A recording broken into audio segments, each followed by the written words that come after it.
And the last paper, Julie, Henry? Henry, hello. Oh, hi, Henry. Hi. Hi.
Chair of SEIS.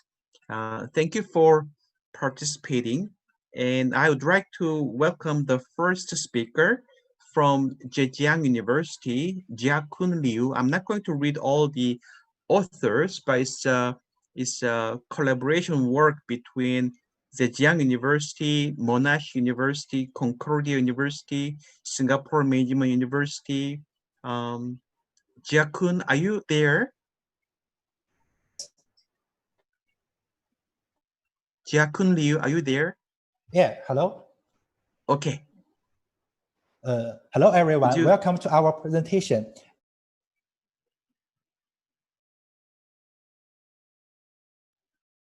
Okay, you can start.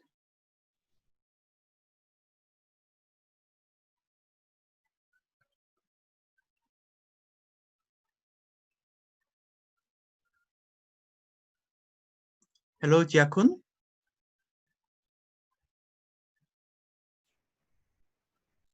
Hello. Yes, you can start. Oh, okay. Hello, everyone. Welcome to our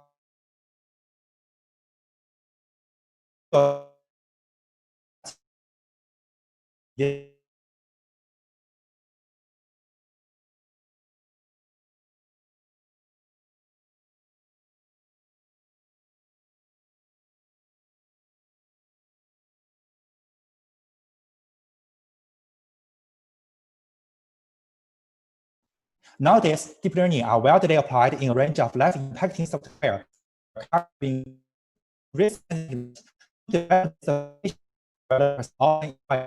frameworks, and provide to application, example, and data.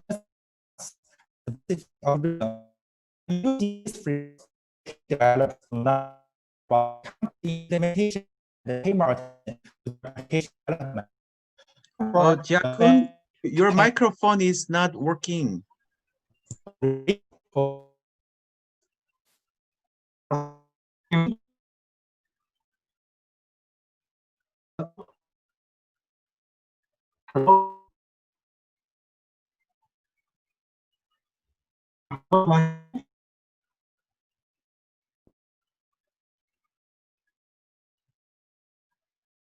Hello.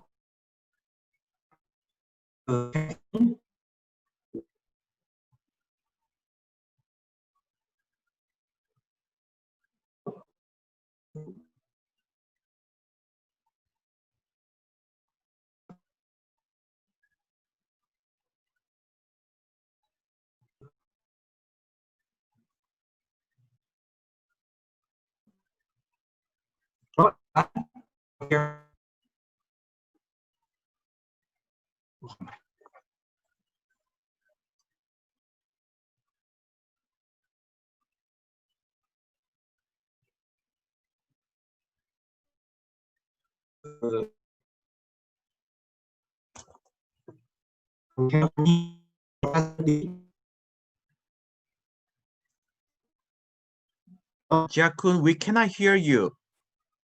Oh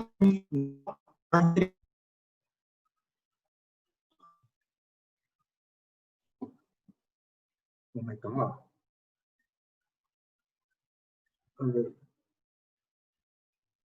Can you hear me now? Yes. Okay, can you start again? I think the network is not stable. So can you hear me now? Yes, we can. It's much better now. Oh, thank you. Hello, everyone. Welcome to our presentation. I'm Liu Jiakun from Zhejiang University. Today, I will talk about the technical depth. We show them as TD in deep learning frameworks. To answer that, is using deep learning frameworks free.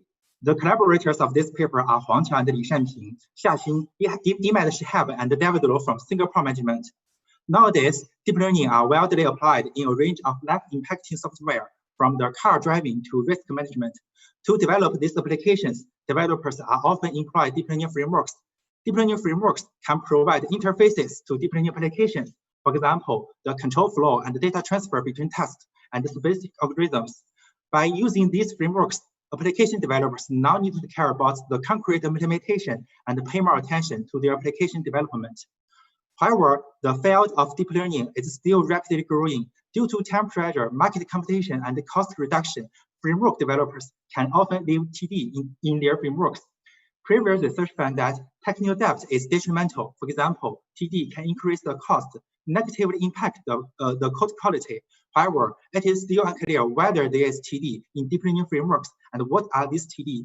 Therefore, we employ the self-admitted technical debt, shortened as SETD, as an indicator of TD. Such TD is a comment that is intentionally introduced by developers to alert the workaround of the solution. For example, there is a comment in TensorFlow saying that identify why this infrequently causes timeouts, indicates that the corresponding code is problematic and needs further investigation. Framework developers are aware of such TD, but application developers may not be. This practice may cause applications to be negatively impacted or limit their compatibilities. We extract a total of 200,000 comments from 7 deep learning frameworks, namely TensorFlow, Keras, Caffe, PyTorch, MXNet, and CNTK. We perform 3 iterations of card sorting approaches to identify and manually label the categories of these comments. With this data, we first explore that, is technical debt prevalent in deep learning frameworks? The answer is yes. There are a total of 7,000 SATD instances, which correspond to 2% of all comments. At any granularity, for example, file level, class level, method level, and comment level, TensorFlow has the largest number of TD, Keras has the smallest number of TD, CNTK has the largest proportion of TD, and MXNet has a small proportion of TD. This result reveals that TD is common in deep learning frameworks, especially in TensorFlow and CNTK. We observe that there are 7 types of technical debt in deep learning frameworks. Compared with developers in non-deep learning frameworks, developers in deep learning frameworks are confronted with new challenges. For example, we observe there are algorithm debt and compatibility debt, which is not identified in previous work. Some of the technical debt that is identified in previous work also have some deep learning framework, deep learning characters. For example, design debt indicates that the design of code is suboptimal. In this example, when the code is implemented, the design details of the framework have not been determined yet. One possible reason is the fierce market competition and the developers rush to implement related functions before the design decisions are made. Defect debt refers to the code that behaves in unexpected ways. In this example, the bug is triggered in certain cases. By reading the code related to this TD, we observe that this TD can be related to the use of the probability and statistic-based algorithms, which are sensitive to the input data. These algorithms lead to the defects of deep learning frameworks difficult to reproduce. When application developers use these flawed frameworks and trigger these bugs, defect debt can cause unexpected results in their applications. Another technical debt is documentation debt. Documentation debt indicates missing, incomplete documentation. This example shows that one of the reasons of the documentation debt is that some framework developers expect other developers to provide a clear description of the code. Documentation debt can lead to the framework developers not fully understand collaborators' work and can increase the difficulties for the maintenance. Requirement debt indicates the incompleteness of the method or class at a particular time. The first example shows that new requirements bidirection LSTM are identified during the development of the existing requirements, but CNTK refused to implement yet. When application developers want to use this technology in their applications, they find that this technology is not implemented by the deep learning frameworks. Thus, application developers have to implement this technique by themselves. We also observe the test debt. This example shows that there is dead test cases in deep learning frameworks. Dead test can lead to the static analysis tool to be unable to find the abandoned source code. Compatibility debt is not observed in previous work, but in deep learning frameworks, we observe that there are a large number of comments that indicates the deep learning frameworks band themselves tightly with other open source packages, libraries, and platforms, and freeze the project to the specific version of the dependencies. Developers implement related functions with the buggy dependencies currently. If the framework developers use too many dependencies, they are also exposed to the risk brought by these dependencies. Moreover, framework developers have to pay additional attention to the update of the dependencies in their future work. Different from the design diet that violates the design of the code, algorithm that indicates that the current algorithm is used for a workaround. It can be the case that the design of the code is okay, the requirements are implemented, but the algorithms used in the frameworks are not the best. Algorithm that can pull down the performance of the system. It is often the case that the computation task of the deep learning project is quite heavy, but the suboptimal algorithm that corresponds to the algorithm that can have an adverse impact. As a result, we find that in most projects except Keras, design diet is the most common diet, followed by the requirement diet and algorithm diet. In Keras and Café, compatibility diet account for more than 10%. This is because that Keras do not implement code that handle low-level operations such as tensor products, convolutions, and so on. Instead, it relies on specialized external dependencies such as Ciano. Hence, Keras enjoys the convenience provided by the backend projects at the cost of the maintenance of the dependencies. We compare our work with previous work and find that SATD is more common in deep learning frameworks compared to the non-deep learning projects. SATD in deep learning frameworks also have new characteristics. For example, we identify there are compatibility diet and algorithm diet which are not observed before. The implications of the paper are many. We take two of them as an example. If the deep learning applications need to use the out-of-box implementation of the cutting-edge deep learning algorithms provided by deep learning frameworks, we suggest the application developers not use the frameworks with more requirement data, such as the deep learning 4J, where many algorithms remain unimplemented. For researchers in deep learning, we suggest deep learning researchers try to test their algorithms based on more deep learning frameworks rather than only based on one. In summary, we manually label 200,000 comments. We find that technical debt is common in deep learning frameworks. We observe that there are 7 types of technical debt in deep learning frameworks, and design debt is the most common debt, followed by requirement debt and algorithm debt. Thank you. Great. Well, thank you, Jiakun. Would you please release your screen? Okay.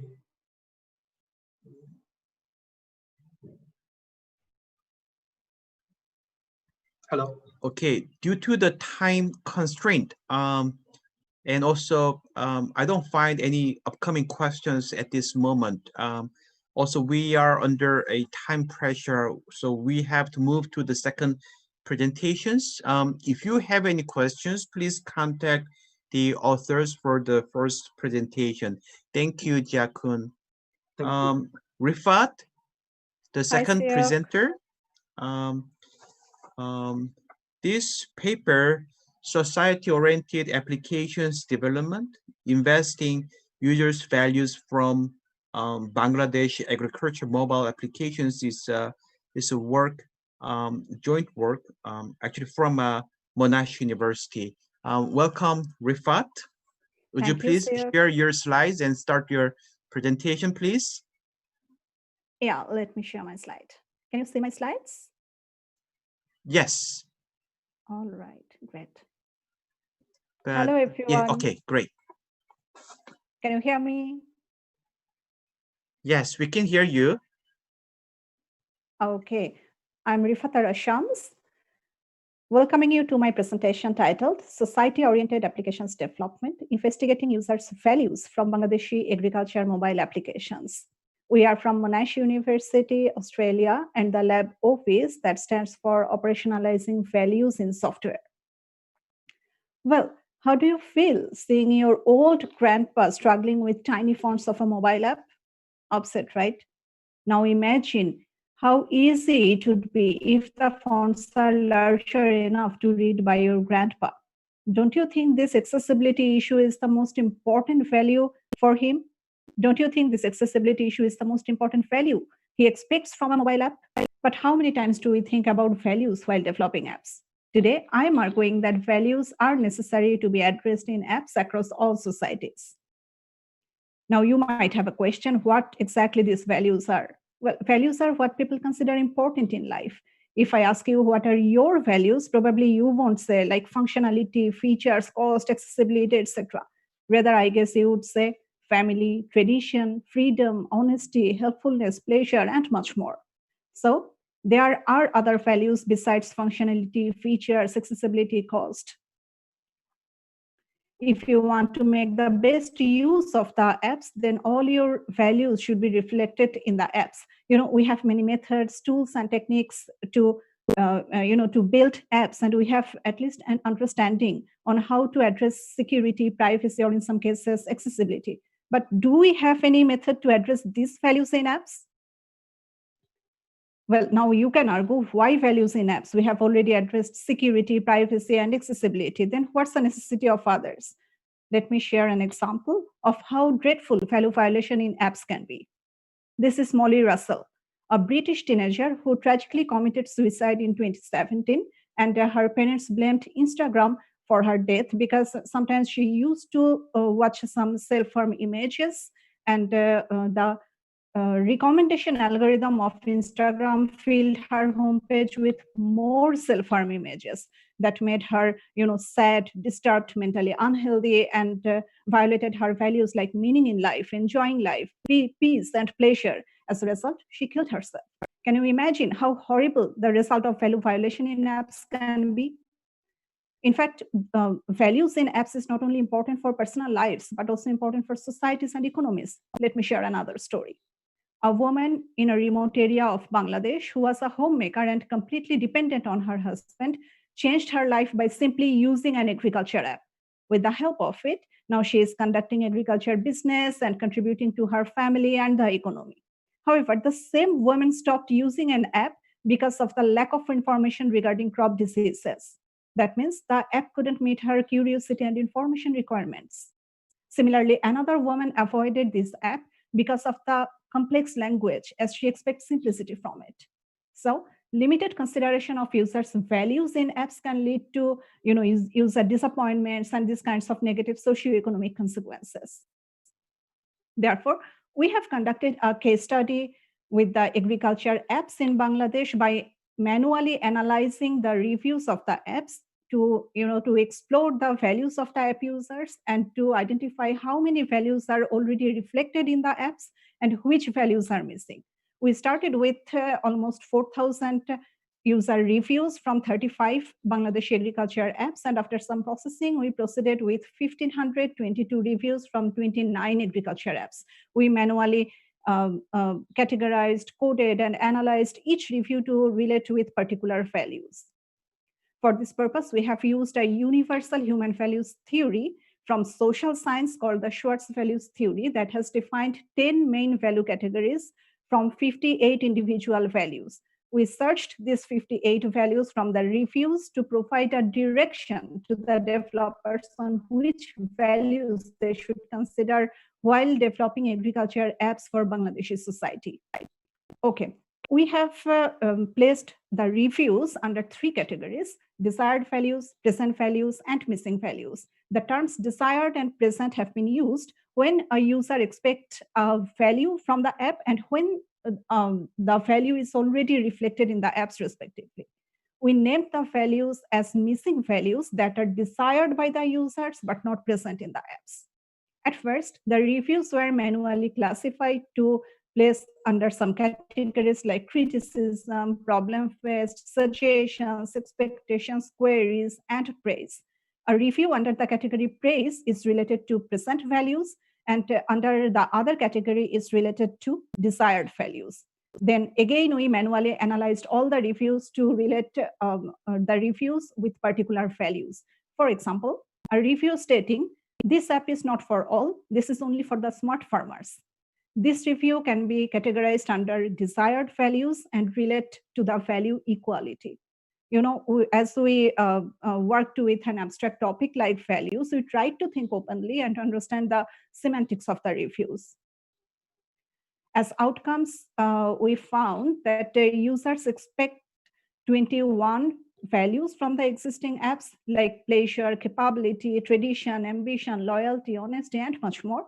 where almost half of the values are already reflected in the apps and another 50% values are missing, like freedom, independence, success, equality, privacy, honesty, and so on.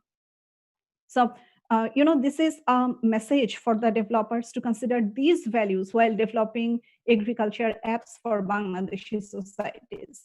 These are the values for only the Bangladeshi agriculture app users, but this methodology can be replicated to other domains or other societies to build society-oriented apps that would be more, sensitive to user values. Now, the next question is how to address values in apps.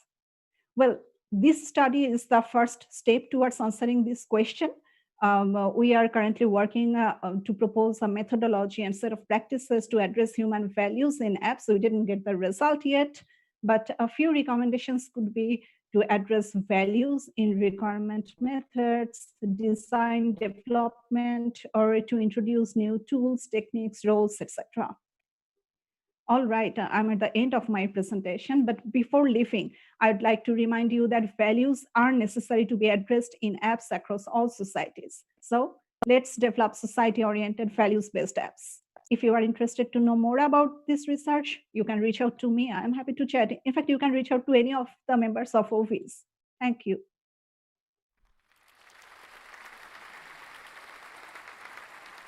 Thank you, Rifat, for your presentation. Would you please release your slides so that I can look up any questions from the group? We have only 2 minutes left.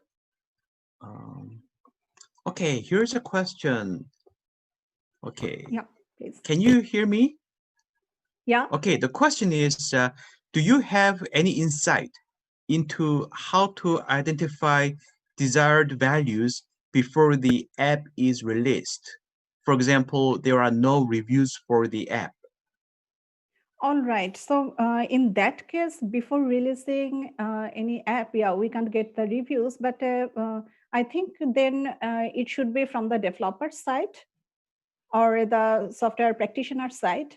I mean, if it can be some, some requirement methods, value elicitation techniques, maybe it can be some design patterns or something like that, or maybe to find out some intervention point where values can be considered in development process. So it should be then not from our side. In fact, it should be from the developer side. Okay, To here's find out one more the question. values. Yeah, please. Okay, we have only 1 minute left, but okay, I'll be thank you for your presentation. Do you think that it is feasible to design a software system that can satisfy values of each person? I believe yes. In fact, there is a few techniques like VSD, I mean, value sensitive design, value sensitive software development, but there are, some problems of that techniques. Like if VSD is not flexible for contradictory values, it is only focusing on the values that are ethically important.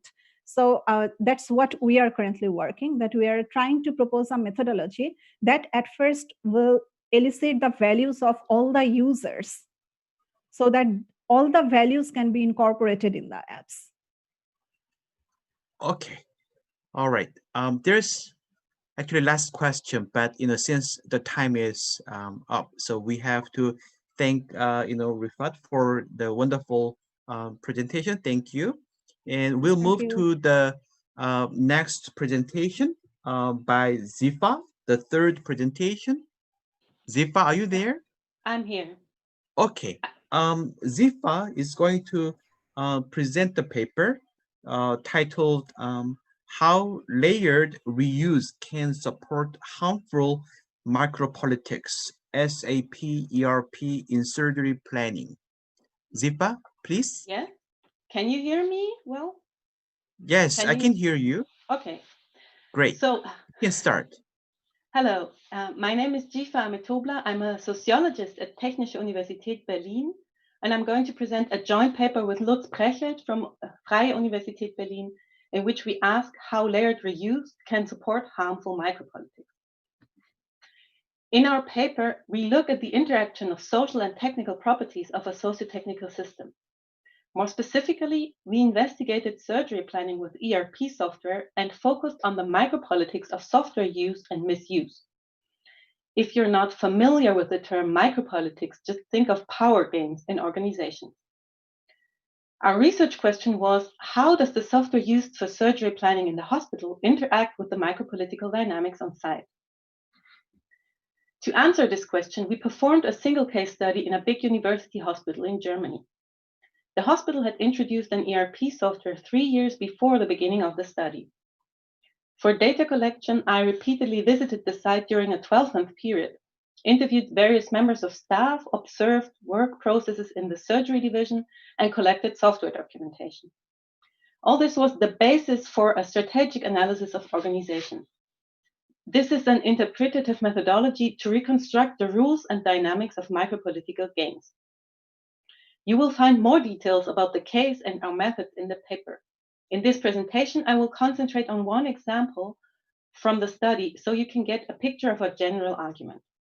The example is radically simplified and outlines one problematic practice of software use, the micropolitics behind it, and the software structures that make this practice possible. In our example, one department, let's call it Department A, systematically lowered the data quality in their surgical plans in a way that was invisible to hospital management. For background information first, each of the surgical departments in our hospital had first access to a subset of the operating rooms. Every day, each of the departments created a surgery plan and mapped forthcoming operations to time slots in the rooms. This decentralized planning practice made inefficient use of the available operating rooms, because some departments would have too many operations for the day, while other departments would have unused time slots in their operating rooms, and the two would not match. So the hospital board wanted to use the ERP system to raise the capacity utilization of its operating rooms. The plan was that department would create their surgical plans with the software, and the software then would make these plans transparent to insiders and outsiders of the department. In this way, an external coordinator could see unused time slots and reallocate them from one department to another. The problem with this plan was that the powerful heads of department did not want any external intervention. So the surgical plan of Department A was created in such a way as to be totally intransparent to outsiders. It contained mandatory information about all planned operations, but denoted that every operation was planned to last exactly 2 hours. Actually, operation times varied considerably, and department insiders knew which of the operations on the surgical plan were realistically meant for the day in question, and which were supposed to be cancelled when time ran out. But outsiders were not in the loop of direct communication, and so had no chance to find out what was really going on inside the department. So outsiders could also not reallocate time slots away from Department A. So this sounds like a highly obvious form of misuse that could easily be stopped by the hospital board. But although the discrepancy between planned and actual operating times could be discussed in any singular case, there was nothing to prove that this kind of manipulation was systematic, because the reports from the ERP system showed hardly any process information at all. Instead, they focused on financial information and medical statistics. Although evidence of the systematic data manipulation was stored somewhere in the ERP database, because nothing gets lost, the data structure made it hard to retrieve this evidence, and so the practice could establish itself for 3 years and more. Overall, the ERP introduction improved the reporting of financial data and was also a success in other respects. However, it did nothing for process transparency. In our case study, we found various similar examples where actors had established practices that prevented some goal of the ERP introduction, but played instead to a micropolitical agenda. Our thesis is that these are examples of social dynamics which are common to hospitals, like the conflict between heads of department and administration, and that these social dynamics interact with technical properties of a software which is supposedly designed for hospitals. So we wondered why this software does not have mechanisms that would at least make the most obvious and expectable forms of micropolitical misuse visible, or better still, prevent them altogether, because everybody who works for the hospital domain knows that micropolitics is a strong factor in this domain. So our answer is that this is due to layered reuse. The causes of layered reuse lie in the biography of ERP software. We know that ERP systems accumulate functional layers over time, and the basis for the functionality are assumptions about the domain of application. So in our case, the core of the software was designed for manufacturing organizations, which have few micropolitical conflicts. And when the software expanded into healthcare, it retained basic data structures and logics from manufacturing.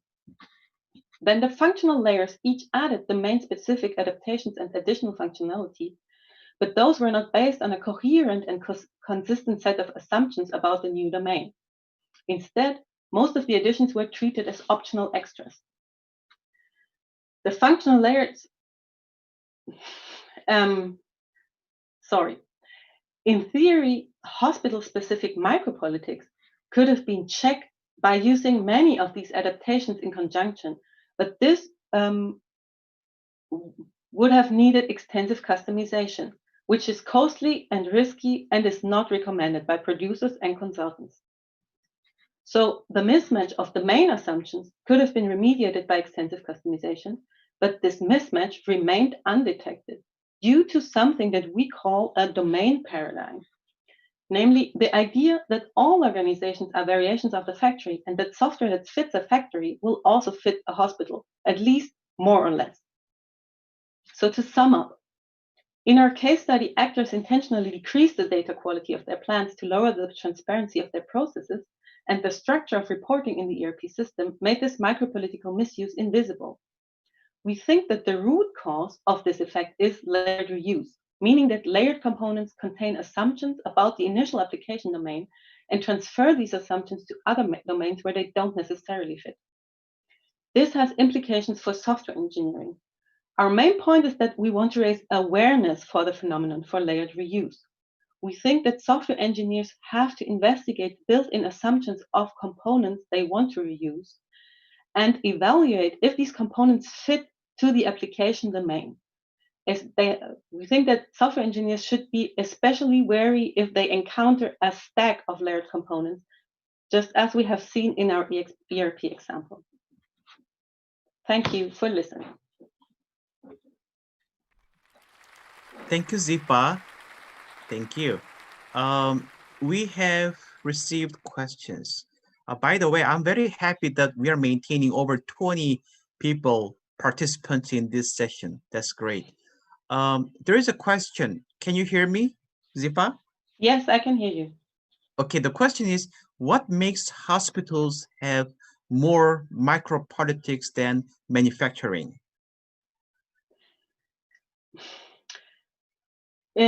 I think it is mainly because of the structure of the organization. So hospitals are organizations that have a double mission. So on the one hand, they are supposed to care for people, and on the other hand, they also need money to do this.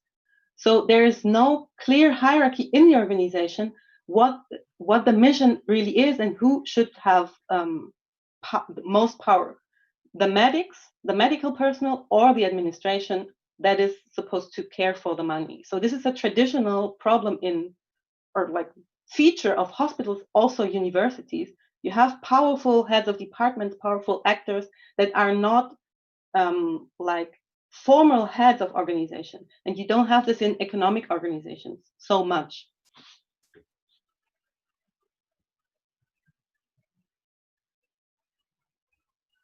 More? Okay, good. There is a little bit lapse between the screen and the sound. Yeah, okay. So it's a little bit weird, but I think it's okay.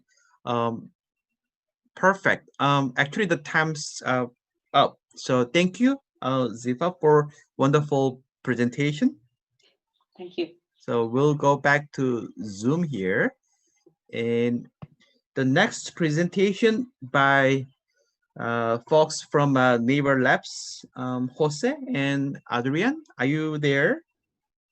Yes, I'm here. This is Adrian. Okay, Adrian, are you ready? The talk title is From Abstract Specifications to Application Generation. Yes, thank you. Do you see my screen? Yes, it's very nice screen. Yes. Perfect. So my name is Adrian, and together with Jose Miguel, we are going to present to you our work on application generation, starting from abstract specifications. We'll start. I have a notification to start my video. Okay. Sorry, so do you see my screen still? Yes. You can Okay. start.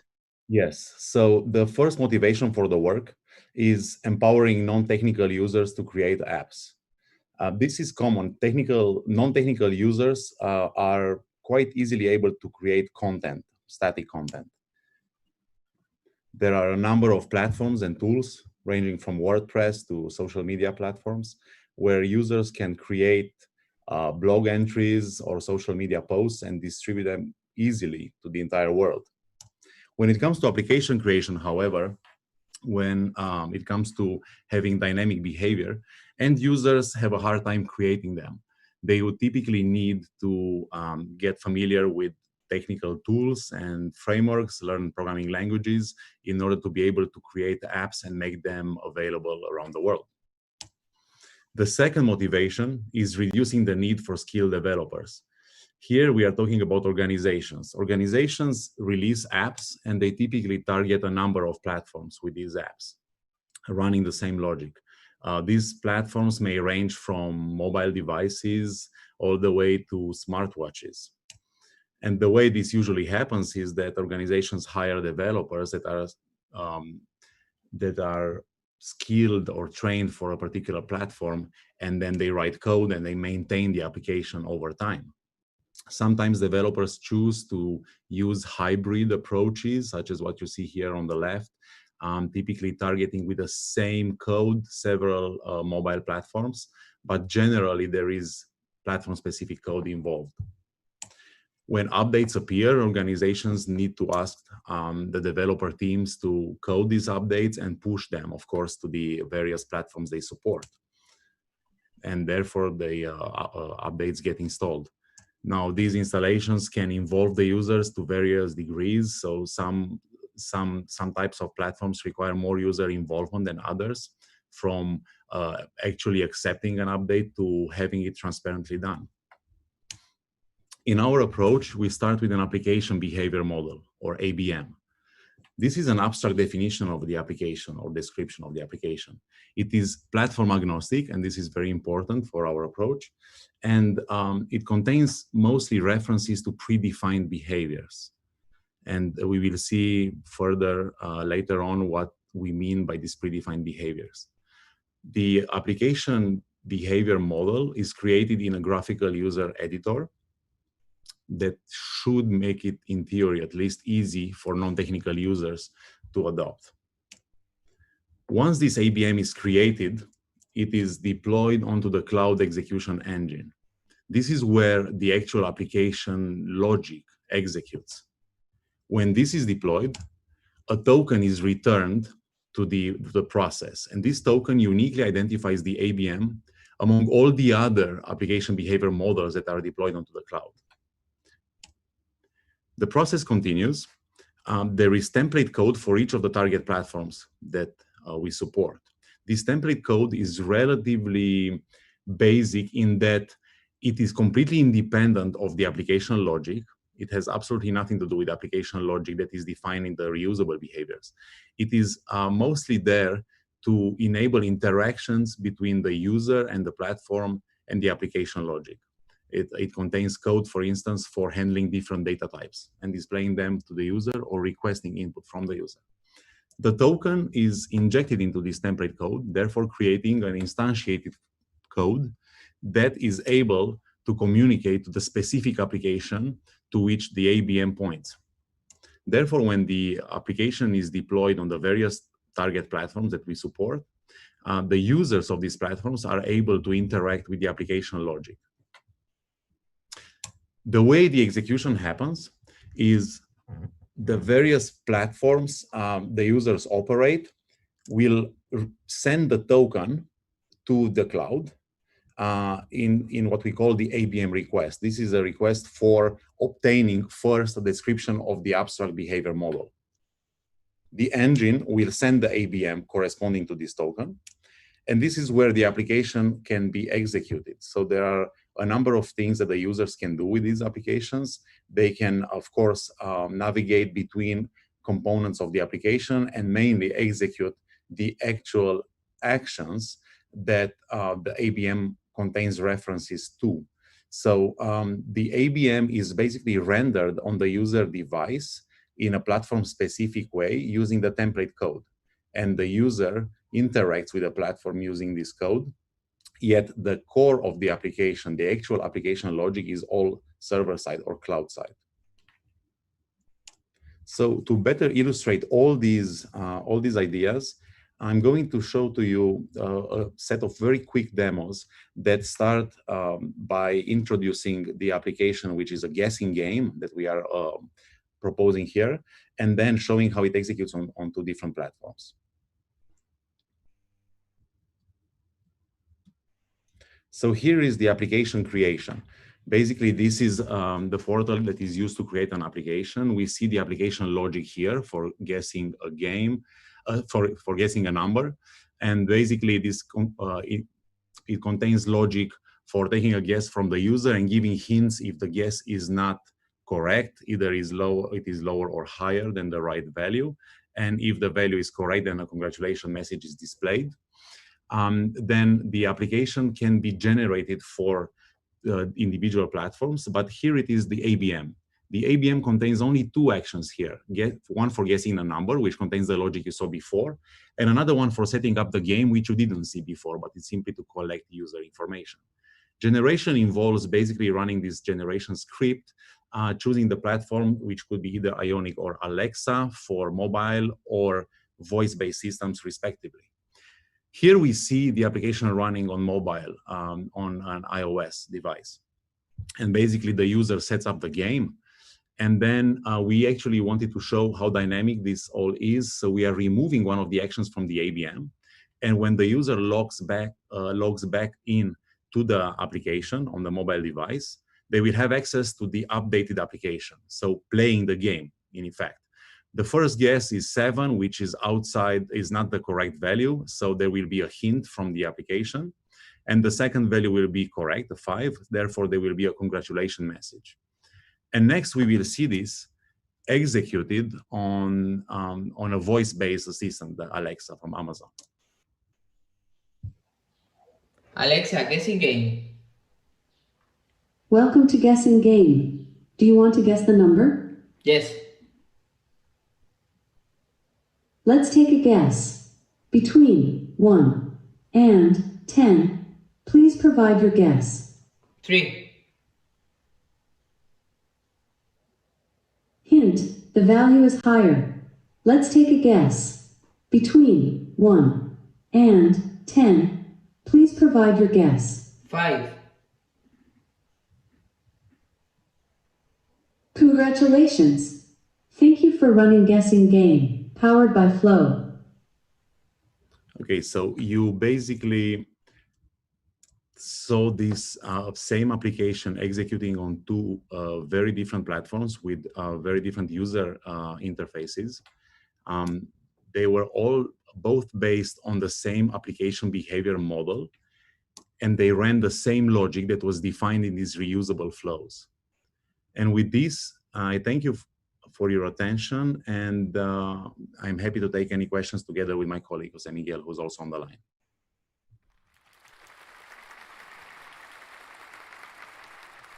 Thank you, Adrian. Would you please release your slide? Sure. So that I can look at the questions here. Okay, we have a question here. The question says, I think the whole process is dependent on the granularity level of ABM. What is your expectation about the level of ABM? Yes, this is this is a very good question. So basically, actually, when it comes to domain-specific approaches such as this, the granularity is key. There's two types of reuse that we are offering here. One is at the level of these application logic that you saw. For instance, the guessing game, the actual guessing game where you take a guess and then you have the hints in itself is reused. And then you have the ABM, in which you can put these elements as buttons or as reusable elements in the application. But inside this application that you saw for guessing the game, there are also those boxes, and they are also reusable elements. So there is also a question about their granularity. I fully agree that this is something that needs to be carefully considered. This is something that evolves in time. This is not an easy answer, to say, okay, it's easy or it's not easy. It really depends on the maturity of the domain.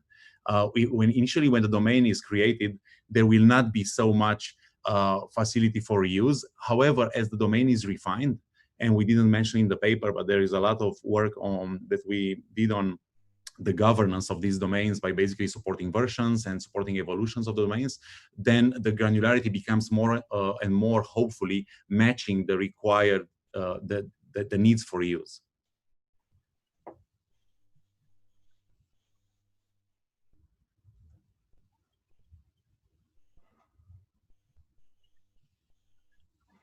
Any other questions? Okay, great.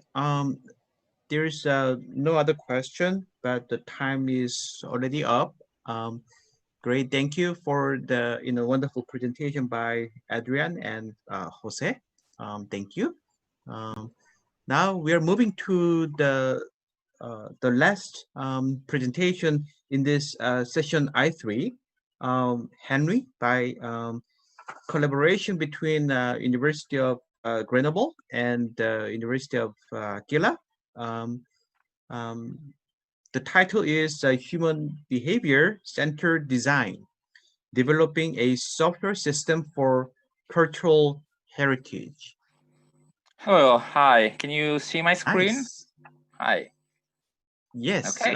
but Henry, can you extend your screen? Now we see all the script as well. Oh, so okay. So I didn't know this. it's okay. Let me see this way.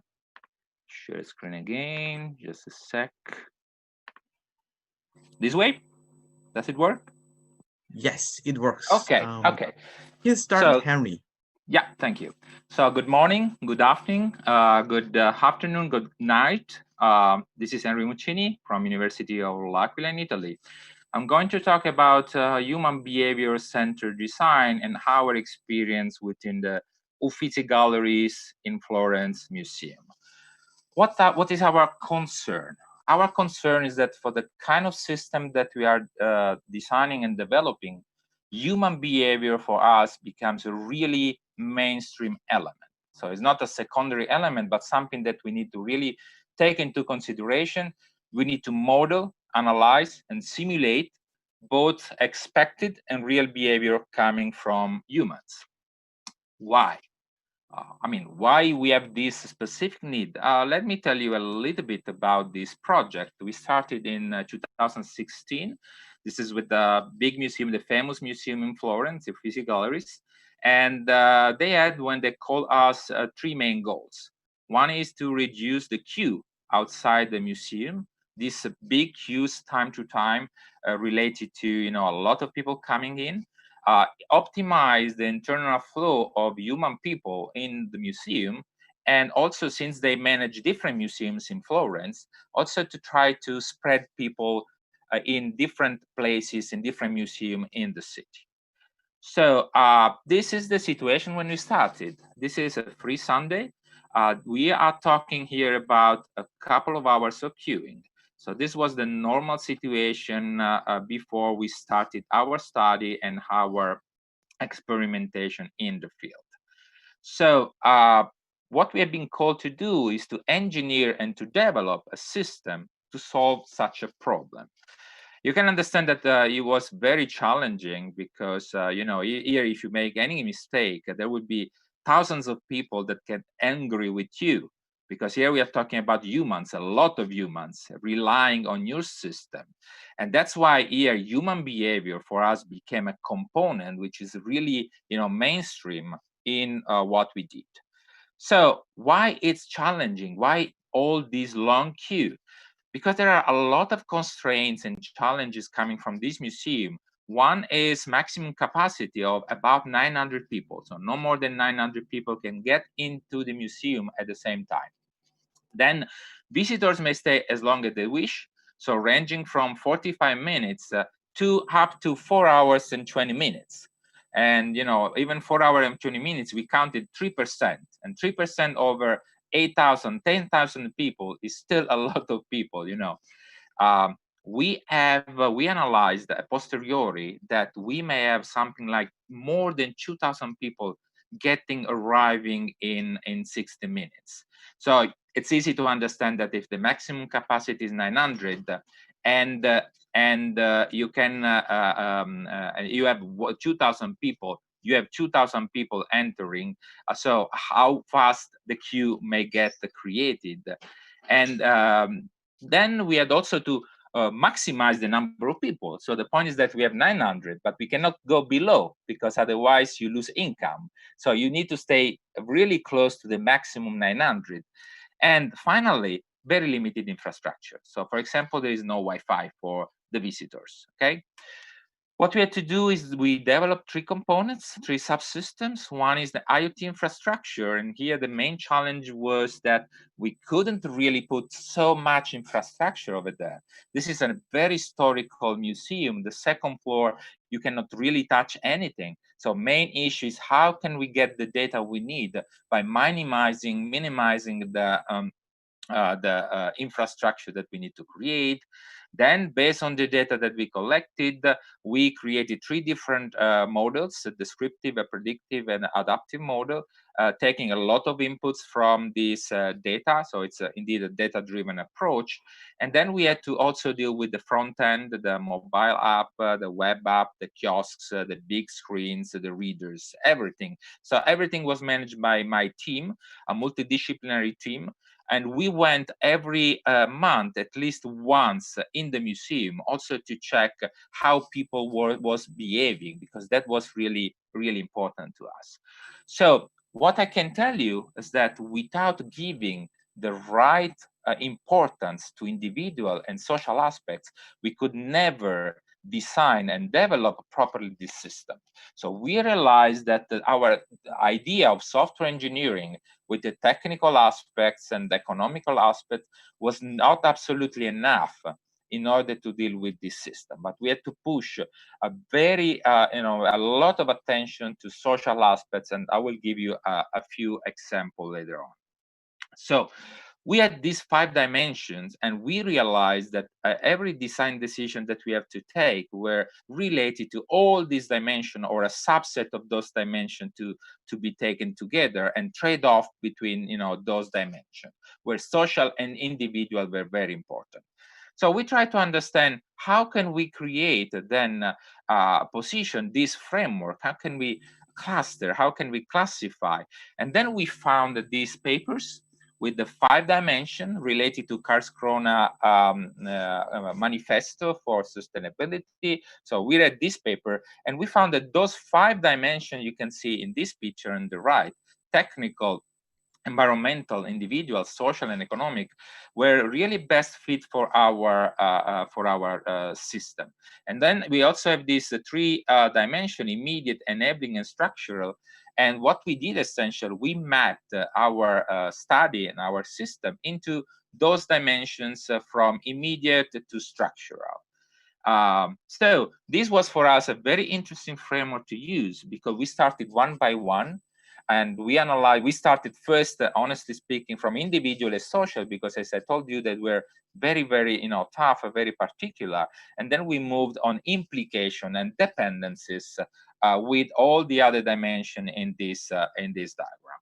Just to give you some examples, social aspects, we have social behavior. Yeah, very important. People in the free Sundays behave completely different than in a normal day. They stay longer or they stay less. They come in a numerosity which is different from other cases. The people that visit the museum in groups, they behave totally different from individuals or people with 2, 3, or a family. So big groups have a different behavior.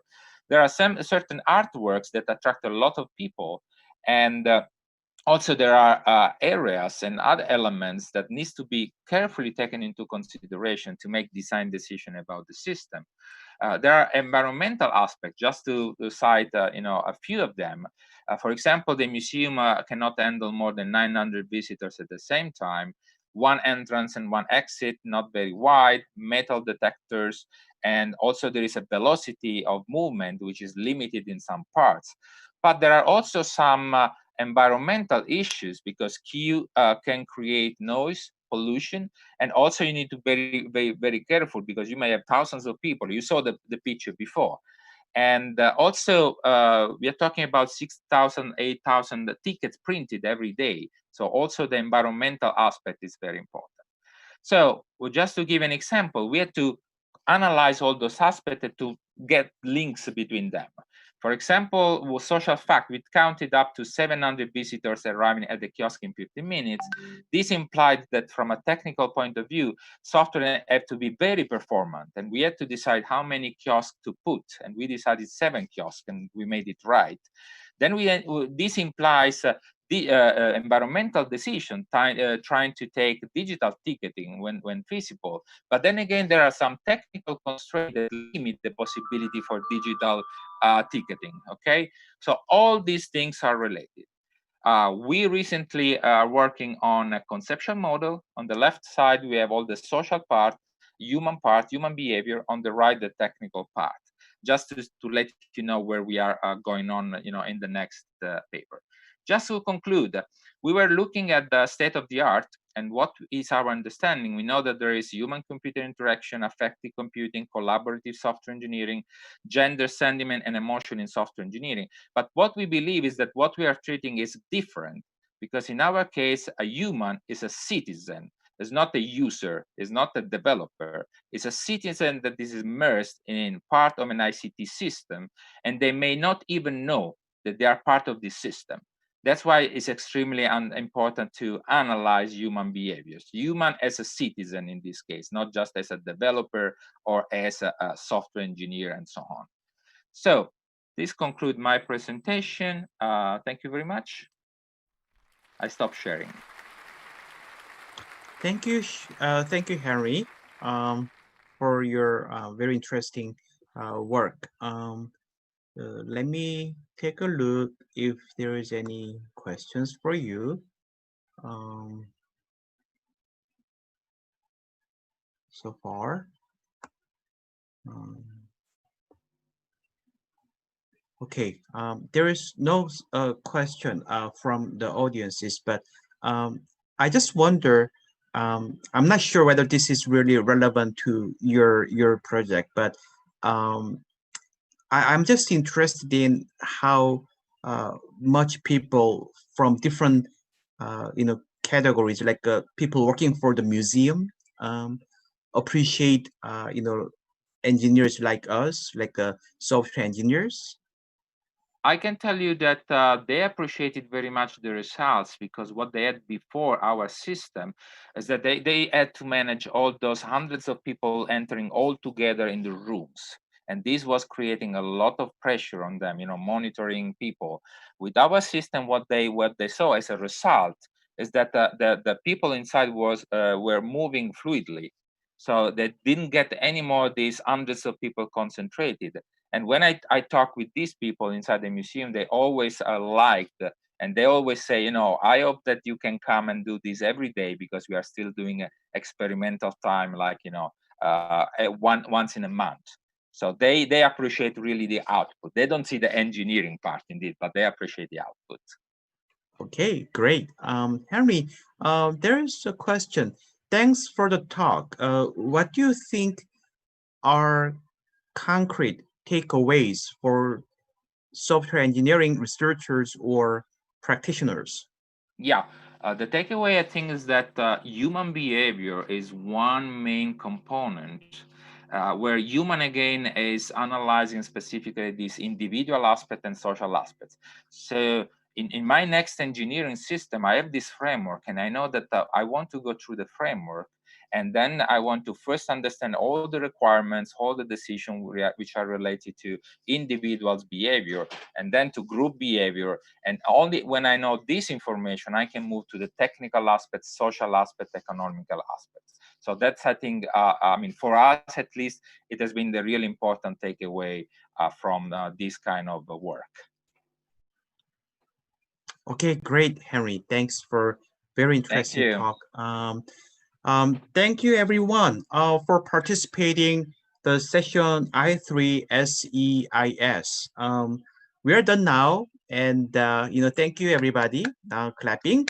And if you have any questions, please do not hesitate to contact the authors for further discussions. And there is a lounge for further discussion. Thank you.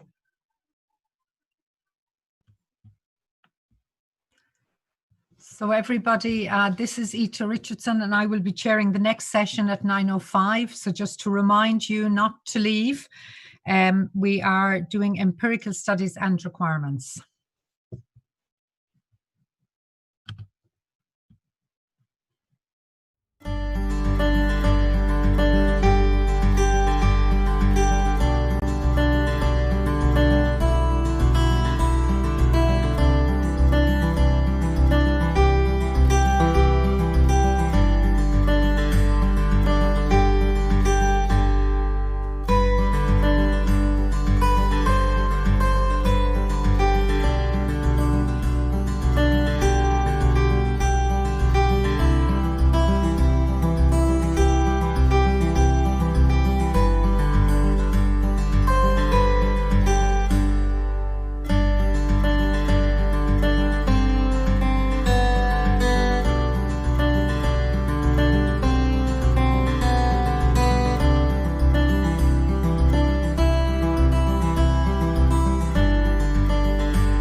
welcome to session I6, Empirical Studies and Requirements.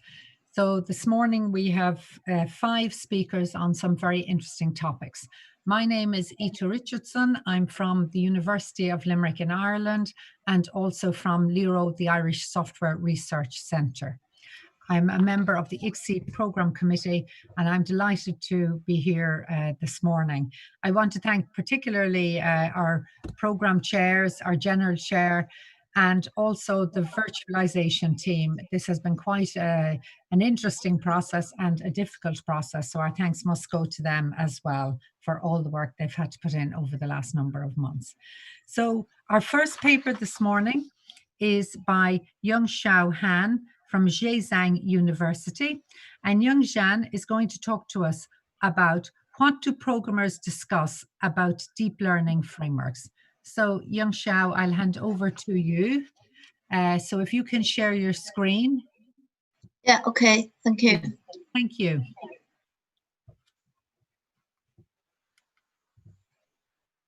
Okay, can you hear my, can you see my, yeah, okay. Perfect. I can present it now. Yes, do indeed. Yeah, okay, thank you. Good morning, everyone. My name is Junxiao Han, a PhD candidate from Zhejiang University. The title of my presented paper is What do programmers discuss about deep learning frameworks? This is the outline of the presentation, including introduction, research settings, results, and conclusion and future work. Now we come to the introduction part. As we all know, deep learning has developed rapidly and gained tremendous traction in the past few years, and its technology has been widely used in various domains. Deep learning frameworks are proposed to help developers and researchers easily leverage deep learning technologies. They have attracted a great number of discussions on many popular platforms. To understand and compare the insights of different deep learning frameworks on different platforms, we mine the topics of interest and topic trends from Stack Overflow and GitHub platforms. We chose TensorFlow, PyTorch, and Silla to perform this study due to that the 3 deep learning frameworks are all typical in deep learning domains. In the research setting part, I will introduce the research questions, research data, and research methodology. We have 3 research questions. AQ1, what issues do practitioners discuss about deep learning frameworks? AQ2, what are the differences in the discussions across deep learning frameworks? And AQ3, what are the differences in the discussions between Stack Overflow and GitHub? We mine the deep learning discussions from Stack Overflow and GitHub, and this is our research data. Our dataset are divided into 6 groups, such as TensorFlow on Stack Overflow, PyTorch on Stack Overflow, PyTorch on GitHub, and so on. So this slide illustrates an overview of our research methodology, including data pre-processing, topic determine deep learning workflow, and topic modeling in step 3, aggregating LDA topics into topic categories in step 4, and determine the dominant topic and the topic trends over time in step 5. This is the determined workflow stages in step 2. After the several steps,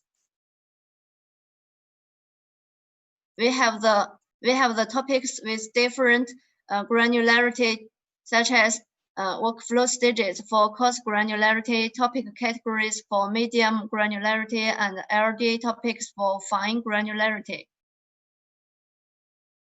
Then we introduce the results in this part. Firstly, we introduce our findings for AQ1.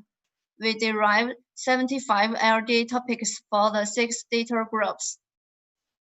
And this is our results.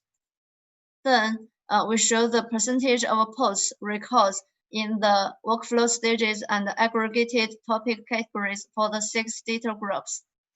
The multiplication sign number indicates the number of LDA topics matched with a particular topic category, we can find that the most frequent discussed workflow stages are model training and preliminary preparation. For RQ2, we discussed the commonality and the difference of discussion topics across different deep learning frameworks. We find that for Stack Overflow platform, TensorFlow and PyTorch always keep the same pattern as for the topic distribution at the workflow level, while Ciano is quite different. TensorFlow and PyTorch are all mainly concentrated on preliminary preparation, data preparation, model setup, and model training stages, while Ciano mainly fall into the model training stage. We also compare the topic trend at the topic category level on GitHub platform across different deep learning frameworks. The performance topic category is only distributed at TensorFlow and Ciano. Its impact was relatively small during 2016 to 2017 for TensorFlow, while presented a sharp increase after January 2017.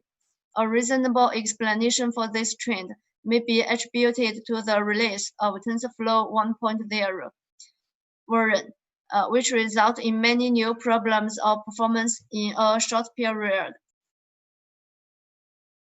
Then we introduced the RQ3 results. In RQ3, we discussed the commonality and the difference of discussion topics on different platforms. We derived the trend lines of the topics at different workflow stages on different platforms and observed that model training on the two platforms showed the highest impact compared to the other workflow stages.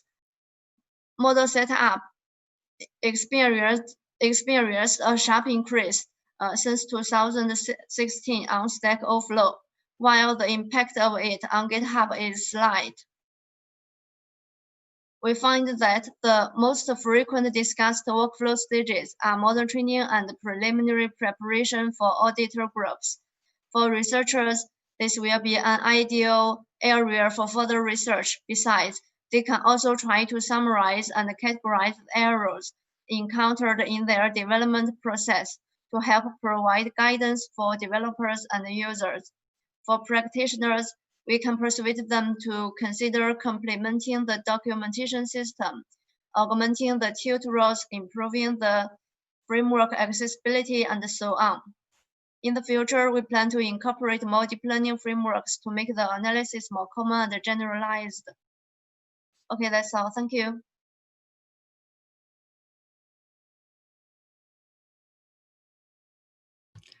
Okay, thank you, Jean-Sao. So I wanted to just ask the question. You talked there about the guidance for practitioners. So I suppose the question would be is what would cause you to ask me to use TensorFlow versus PyTorch versus Ciano if I was a practitioner? What advice would you give? Okay. I've discussed the topics and the topic trend on TensorFlow and PyTorch. If you, for example, if you there are some topics only on TensorFlow, while there are some other topics only discussed on PyTorch. So if you are interested in some topics on TensorFlow, so maybe you can use the TensorFlow, or if you have some other other questions on PyTorch, so may I advise you to use TensorFlow instead. Okay. I'm not sure. Yeah, okay, that's fine. Now, we've a question in from somebody which says, I'm curious about the followed methodology. Why LDA instead of a manual coding of discussions? The latter could be useful to extract useful patterns for practice. Why use LDA instead of manually coding the discussions? Okay. For that, the For that, the data set we collected is a little big so that we cannot manually coding it. And we use the LDA to derive the LDA topics. After that, we manually categorize the LDA topics to workflow stages and topic categories, so that we can have a fine-grained LDA topic and coarse-grained workflow stages and topic categories. If we manually label it, we cannot do it. For that, the data set we collected is a little big. We have 23,000 posts on TensorFlow and many other records.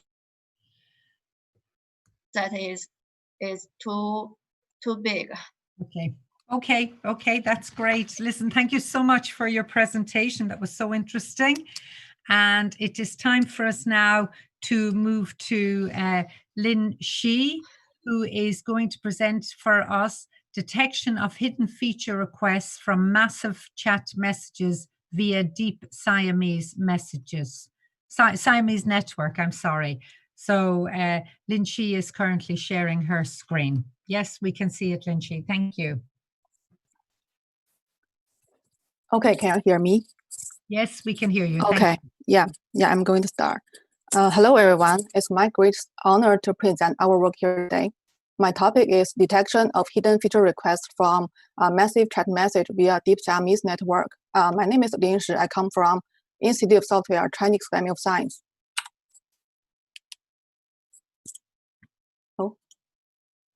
As we all know, OSS developers are distributed across the world.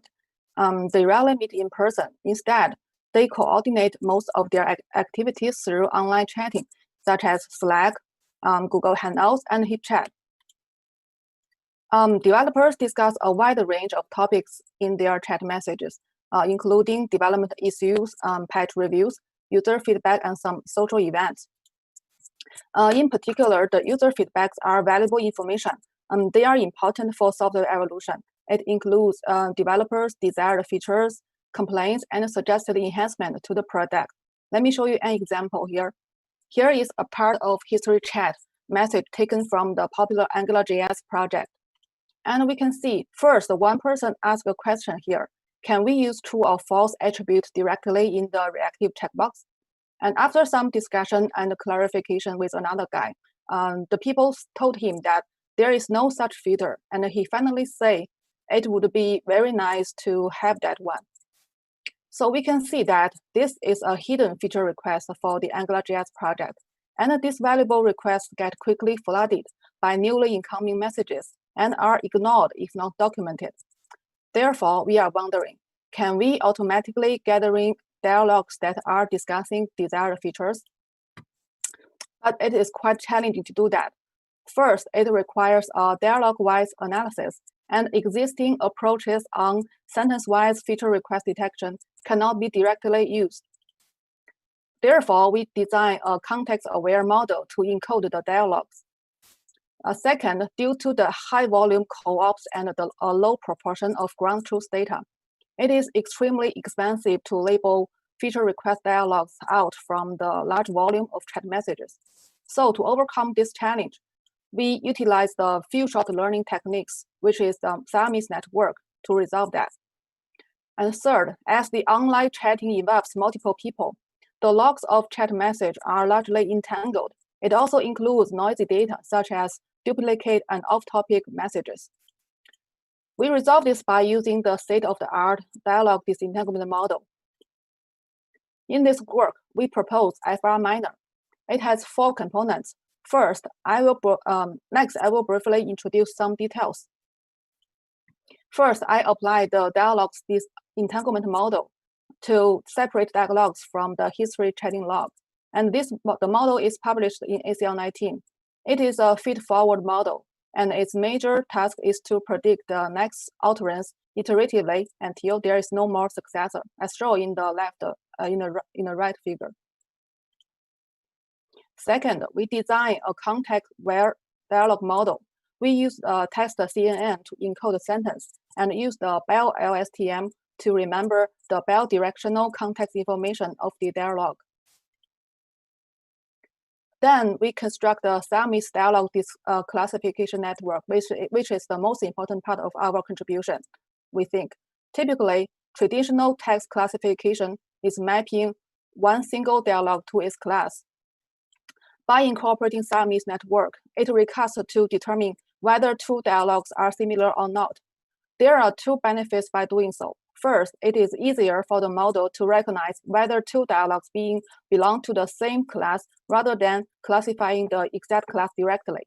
Second, the size of the dataset can be augmented from n to n squared by using the paired data. So our Siamese network contains two context-aware dialogue models that are sharing the same structure and parameters.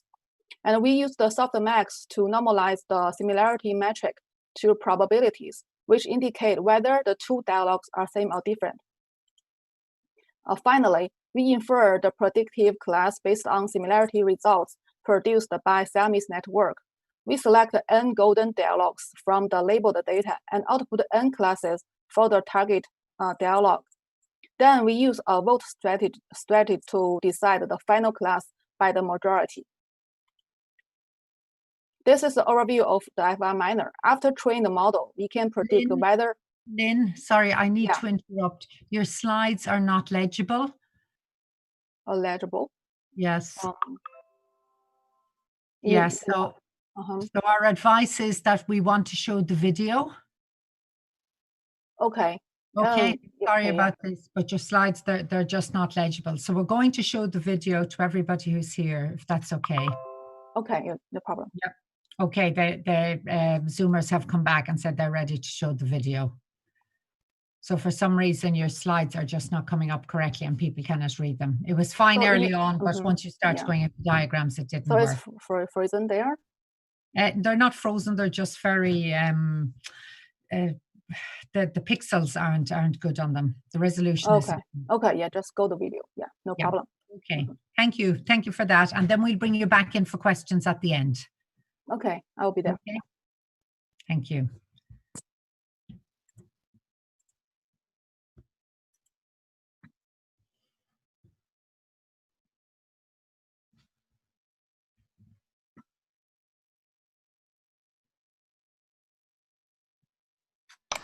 Hello, my name is Jifa Ametobla. I'm a sociologist at... That is the incorrect video. Hello, everyone. A great honor to present our work here today. My name is Lin Shi. My topic is detection of hidden feature requests from massive chat message via deep Siamese network. As we all know, OSS developers are distributed across the world. They rarely meet in person. Instead, they coordinate most of their activities through online chatting, such as Slack, Google Hangouts, and HipChat. Developers discuss a wide range of topics in their chat messages, including some development issues, patch reviews, user feedback, and social events. In particular, the user feedbacks are valuable information that are important for software evolution. It includes developers' desired features, complaints, and suggested enhancement to the existing product. Let me show you an example. Here is a part of history chat message from the AngularJS project. I take it from the IRC channel message history. And we can see that one person asked the question, can we use true or false attribute directly in the AngularJS reactive checkbox? And the other guy discussed with him and told him that there is no such feature. And then we can see that there is a hidden feature request from the AngularJS. And these valuable requests are quickly flooded by newly incoming messages and ignored if not documented. Therefore, we are wondering, can we automatically get gathering dialogues that are discussing desired features? However, it is quite challenging to do that. First, it requires a dialogue-wise analysis, and existing approaches on sentence-wise feature request detection cannot be directly used. Therefore, we design a context-aware dialogue model to encoding dialogues. Second, due to the high volume co-ops and a low proportion of ground truth data, it is extremely expensive to label feature request dialogues out from the large volume of chat message. To overcome this challenge, we utilize the few short learning techniques, Siamese network, to do that. And third, as the online chatting involves multiple people, the chat message logs are largely entangled. It also includes noisy data such as duplicate and off-topic messages. In this work, we resolve this challenge by using the state-of-the-art dialogue disentanglement model. In this work, we propose FR minor. It has 4 major components. First, we apply the dialogue disentanglement model to separate dialogues. Second, we build a context-aware dialogue model by using bio-LSTM and text CNN. Third, we recast the traditional text classification task of mapping a single dialogue to its class into the task of determining whether 2 dialogues are similar or not by incorporating Siamese network. Finally, we infer the predictive class based on the similarity results produced by the Siamese network. Next, I will introduce the details about the 4 components. First, the first step is dialogue disentanglement. We use the disentanglement model published in ACL 19. It is a feed-forward model that predicts the next utterance iteratively until there is no more successor. The model can achieve a good performance. Second, we design a context-aware dialogue model. It consists of 4 layers. For input layer, we combine the globe word embedding with part of speech tag to denote a word. And we use the text CNN to encoding the sentence, which is the sequence of the word. And then we use the bio-LSTM to remember the biodirection context information of the dialogue. For the output layer, we combine the 2 direction representation as the output vector.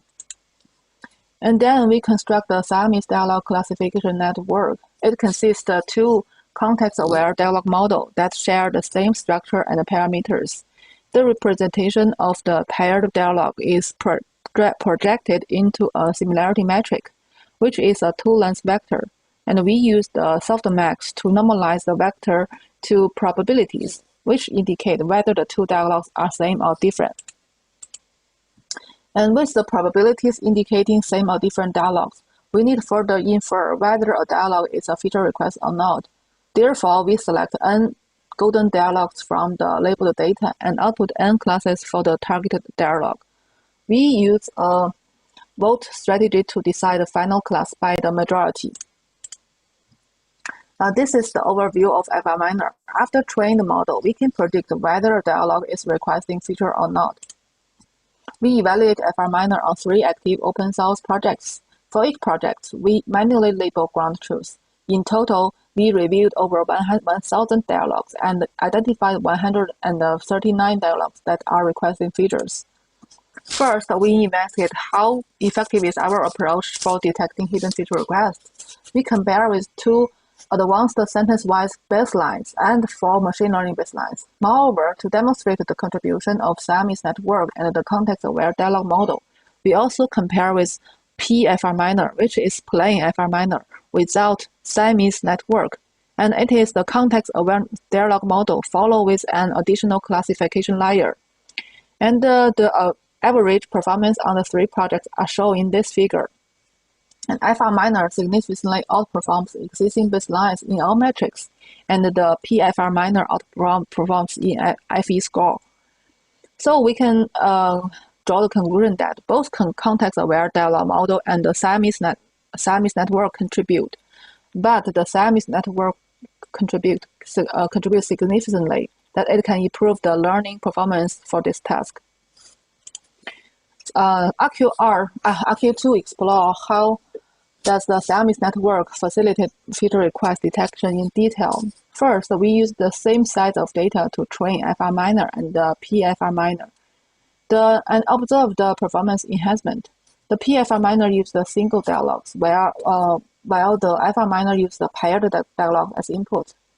In this figure, we can see that FR miner can better resolve the classification task than the plain one, and it is easier for the model to recognize whether two dialogues belong to the same class, rather than classifying to the exact class directly, especially when the label data are few. And then we investigated the sensitivity of data argument by enlarging the data to 5, 10, 20, and 30 times. We can see that performance become stable after 5 times. Thus, the 5 times is a trade-off choice between effectiveness and efficiency. In the third RQ, we investigate the generalizability of FR miner. We train on 2 projects and test on the other one. FR miner can also achieve high performance on unfitted projects, which indicates that FR miner is generalizable to other projects. To summarize our work, there are 3 major conclusions. First, the detection hidden feature requests from massive dialogues is prospective and valuable, and both context-aware dialogue model and the Siamese contribute, but the Siamese can significantly improve the learning performance. And the FR miner provides relatively good performance to detect hidden feature requests, and it also outperforms the existing baselines. Yeah, thank you. That's all. Okay, thank you so much, Lynn, for that. So I've got a question. If this, and you're showing that the Siamese network is a very effective network, how can people, or will you be distributing it to people, putting it open source, allowing people to use it, or have you any plans for the future? What's your future ideas about it? Yeah, okay, thanks. I think for the future, we have 2 insights, direction to improve this work. First, for the chatting message, when we analyzing the data, we saw that there is a lot of valuable information in that, and I think it will be worthwhile for the researchers to further dig into and mining other valuable information. In this work, we mine the feature request, and maybe they have some other type of information need to be mined in the future. This is the first one. And the second one is for the practitioners. As we know that usually the companies, they use some internal chatting channels such as Slack. They have different channels. And there's a lot of discussion on that, about the features, about the requirements. And I think this tool can also be utilized for the practitioners to collect those kind of requirements and for improve their products efficiently. Yeah. Okay. Thank you to Lynn for your excellent presentation.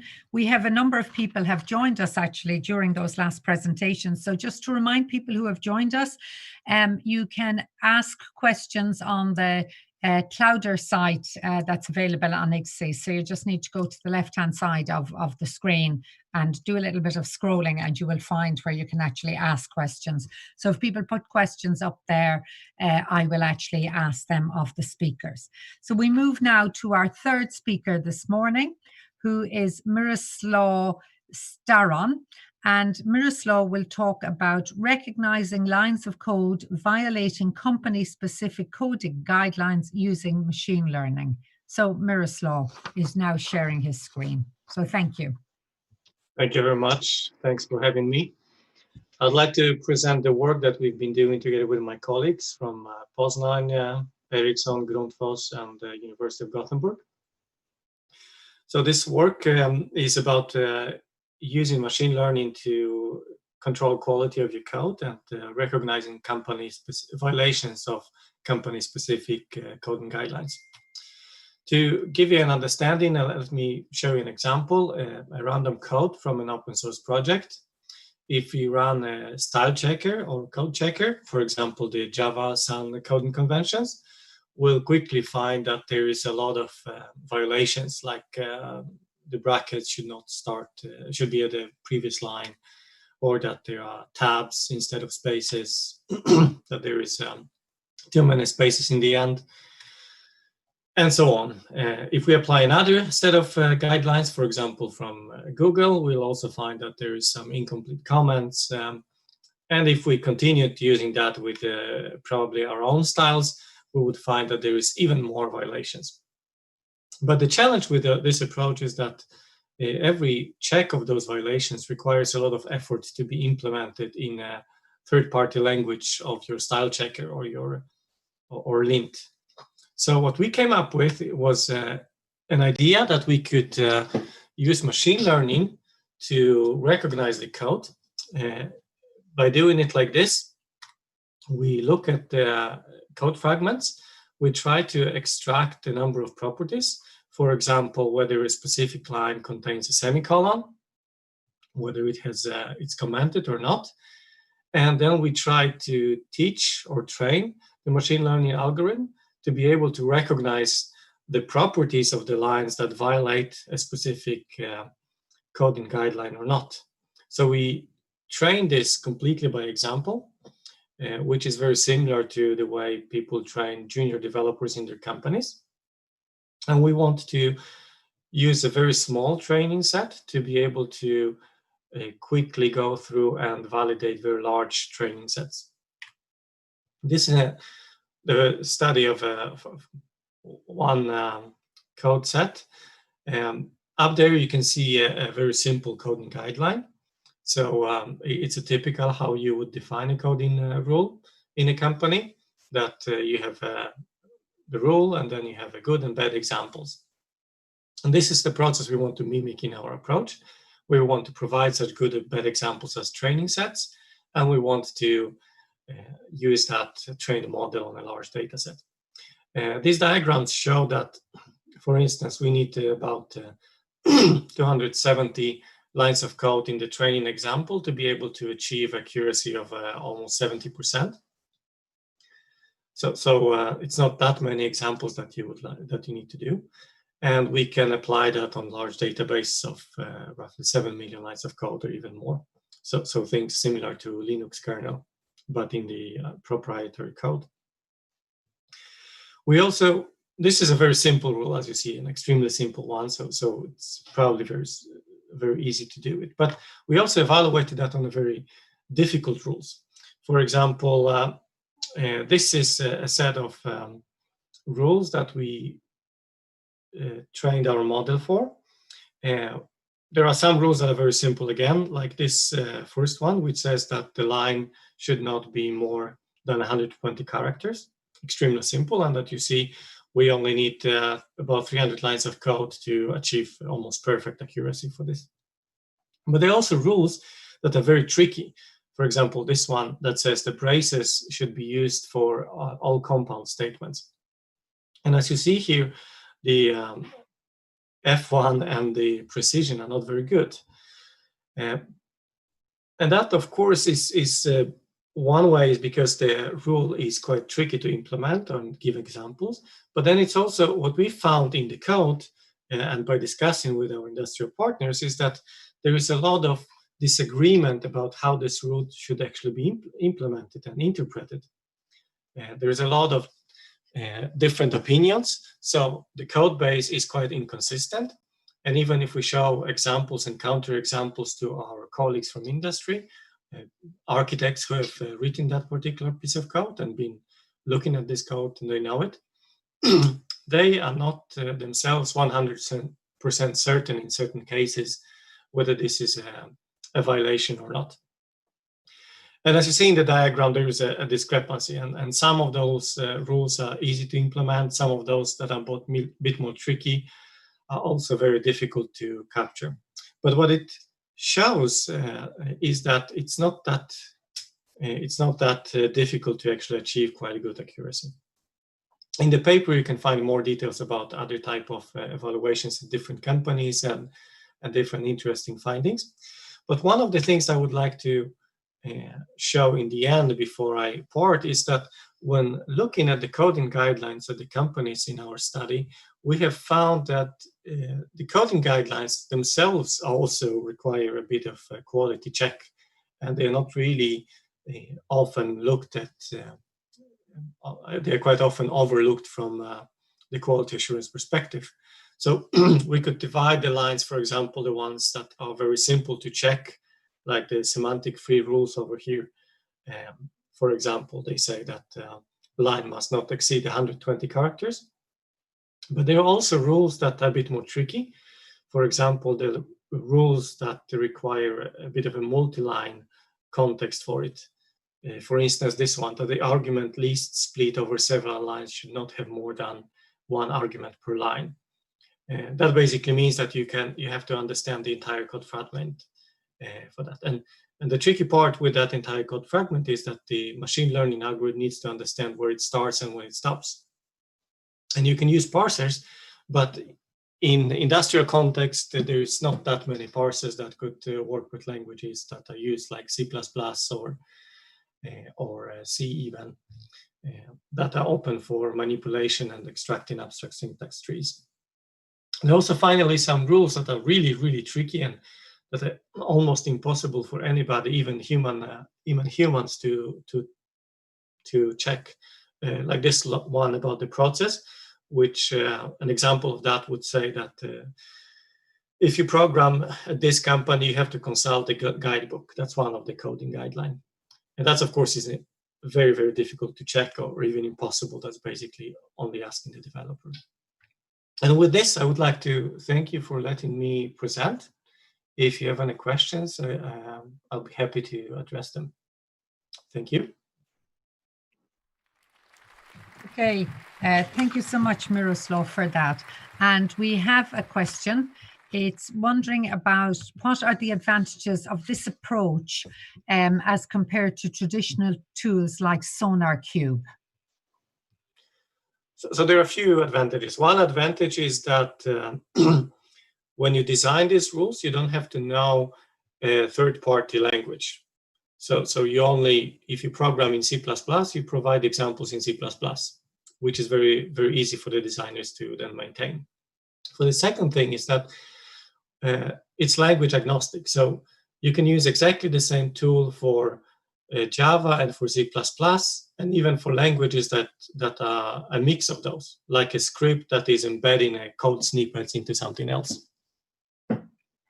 Okay, so thank you, Miroslav, for your presentation. Thank you. And again, thanks to everyone who's attending. Excuse me. So our fourth presentation this morning is Junji Wang. And Junji will talk to us about context-aware in-process crowd worker recommendation. So Junji is now sharing her screen and will do the presentation. So welcome.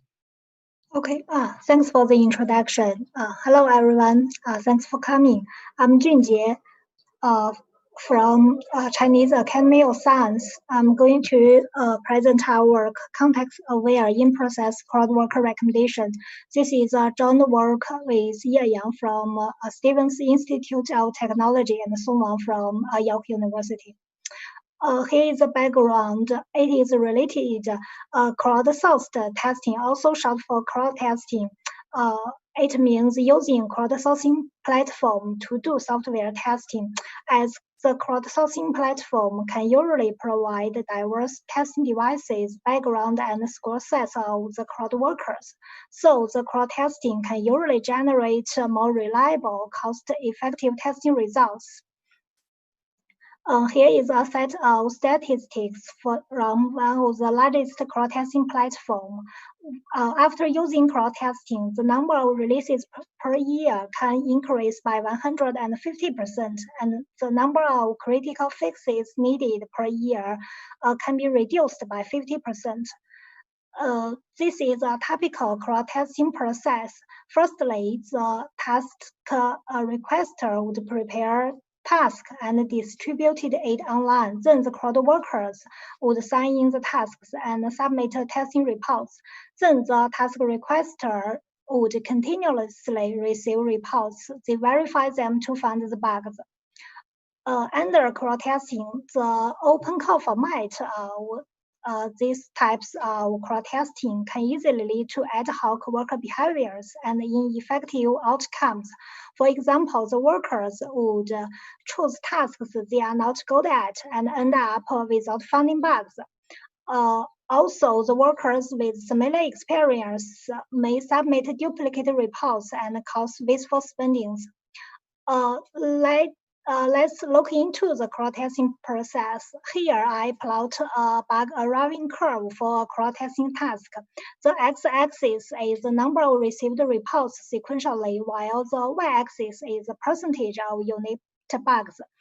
We can see that there are several flat segments in this figure. These corresponding to a collection of test reports failing to reveal new bugs. They are either no bugs or only duplicate bugs. We call these flat segments the non-yielding window in crowd-testing process. We found it is quite prevalent with the long-size non-yielding window. There are about 84% tasks with at least one 10 or longer size non-yielding window. And this non-yielding window would lead to heavy cost waste. For example, an average of 39% cost is wasted on this 10 or longer size non-yielding window each task. And they would also potentially delay the progress of crowd-testing. We further analyze the root cause of this non-yielding window, and we think they are because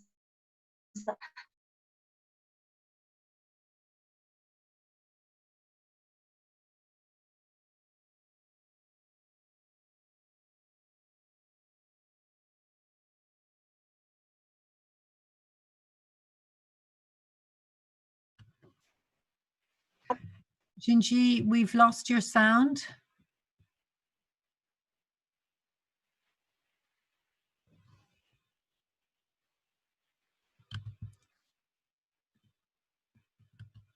No.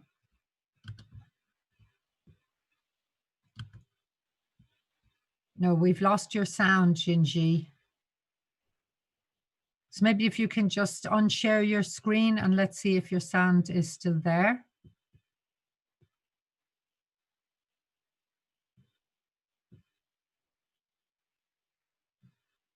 No, I'm afraid we've lost Jinji. So can we play Jinji's video, please? Maybe you can play the video from this point. Yes. I can hear you now. Maybe if you talk again. No, we've lost you. So I wonder, could we play the video from this point, please?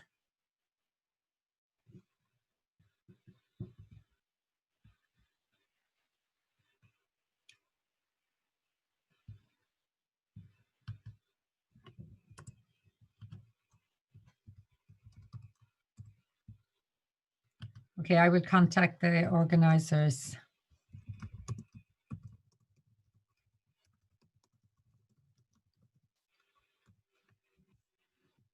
Detection capability with previous workers on the same task. So what we do is try to optimize open participation. There have been many lines of work in this area. For example, the bug triage, the code review recommendation, the developer recommendation for crowd development, and so on. However, all these previous studies focus on one-time work recommendation with respect to the initial context at the beginning of a new task. This work focuses on in-process work recommendation with dynamic underlying context information. What we propose is context-aware in-process crowd work recommendation approach, short for IREC. It dynamically recommends a diverse set of capable crowd workers based on various contextual information at a specific point of crowd-testing process. It aims at shortening the non-yielding window and improving bug detection efficiency. There are three components of IREC. The first is testing context modeling.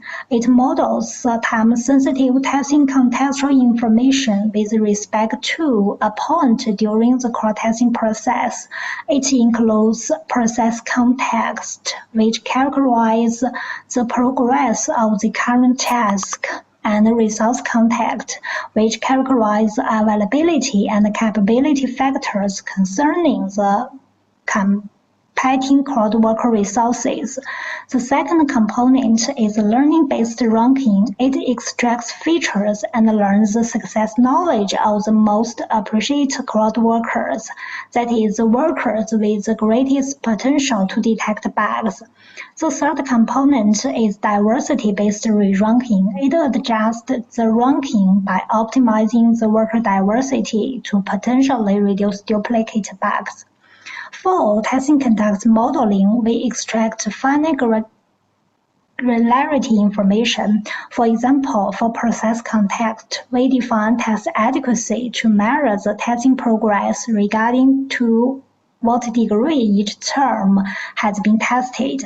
And for resource context, we include activeness, preference, and expertise. For example, for preference, it measures to what degree a worker might be interested in a candidate task, and we measure it regarding to each descriptive term with Bayes rules.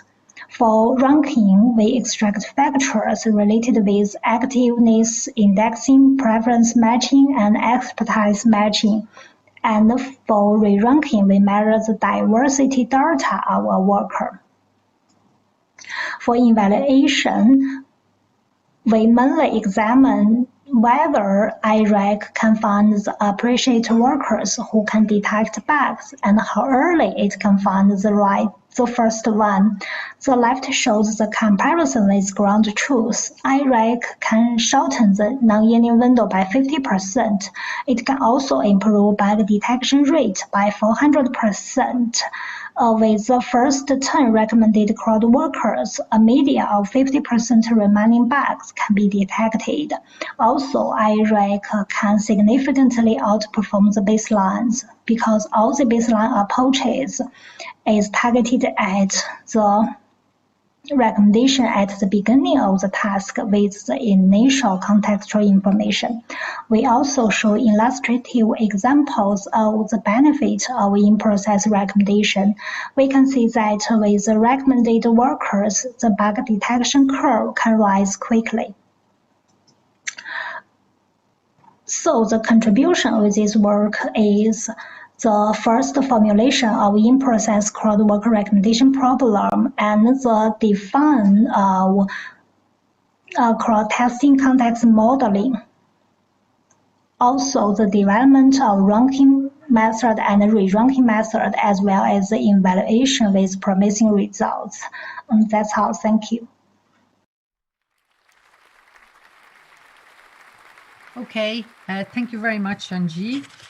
So a question here is around the experience of the people who are doing the testing. So have you found any evidence that the more experienced people are doing better, less duplicate testing, sort of getting into the nitty-gritty of the systems?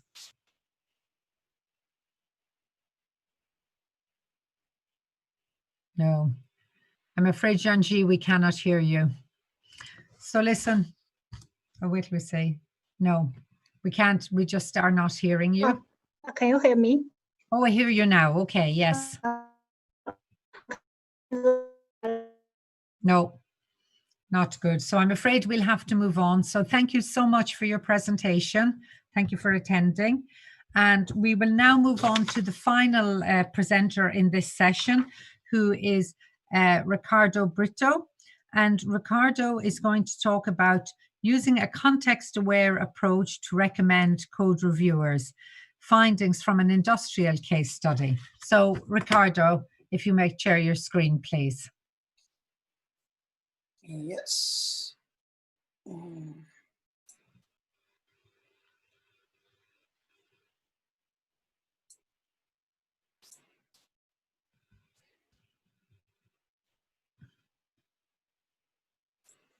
Okay.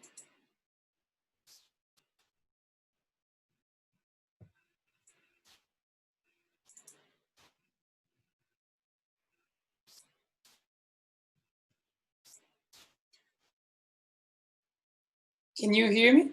We can hear you, yes. So if you can just share the screen now and hopefully everything will run okay. Yes. Yeah, there is quite some delay. I'm looking here in Zoom and the broadcast as well, but I will guide myself using Zoom. Yes. Okay, thank you very much. So nice to be here. Okay, sorry, Ricardo, have you shared your screen? Yes. Okay, I'm not seeing it as a share. So maybe unshare and try it again. I think there's Because an I can see it in Zoom. you can see it in Zoom. Okay. Okay. Not Zoom, sorry, on the website. The website. Okay. Yeah.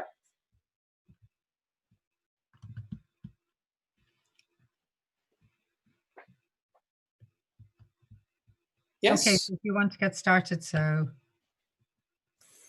Yeah. So thank you.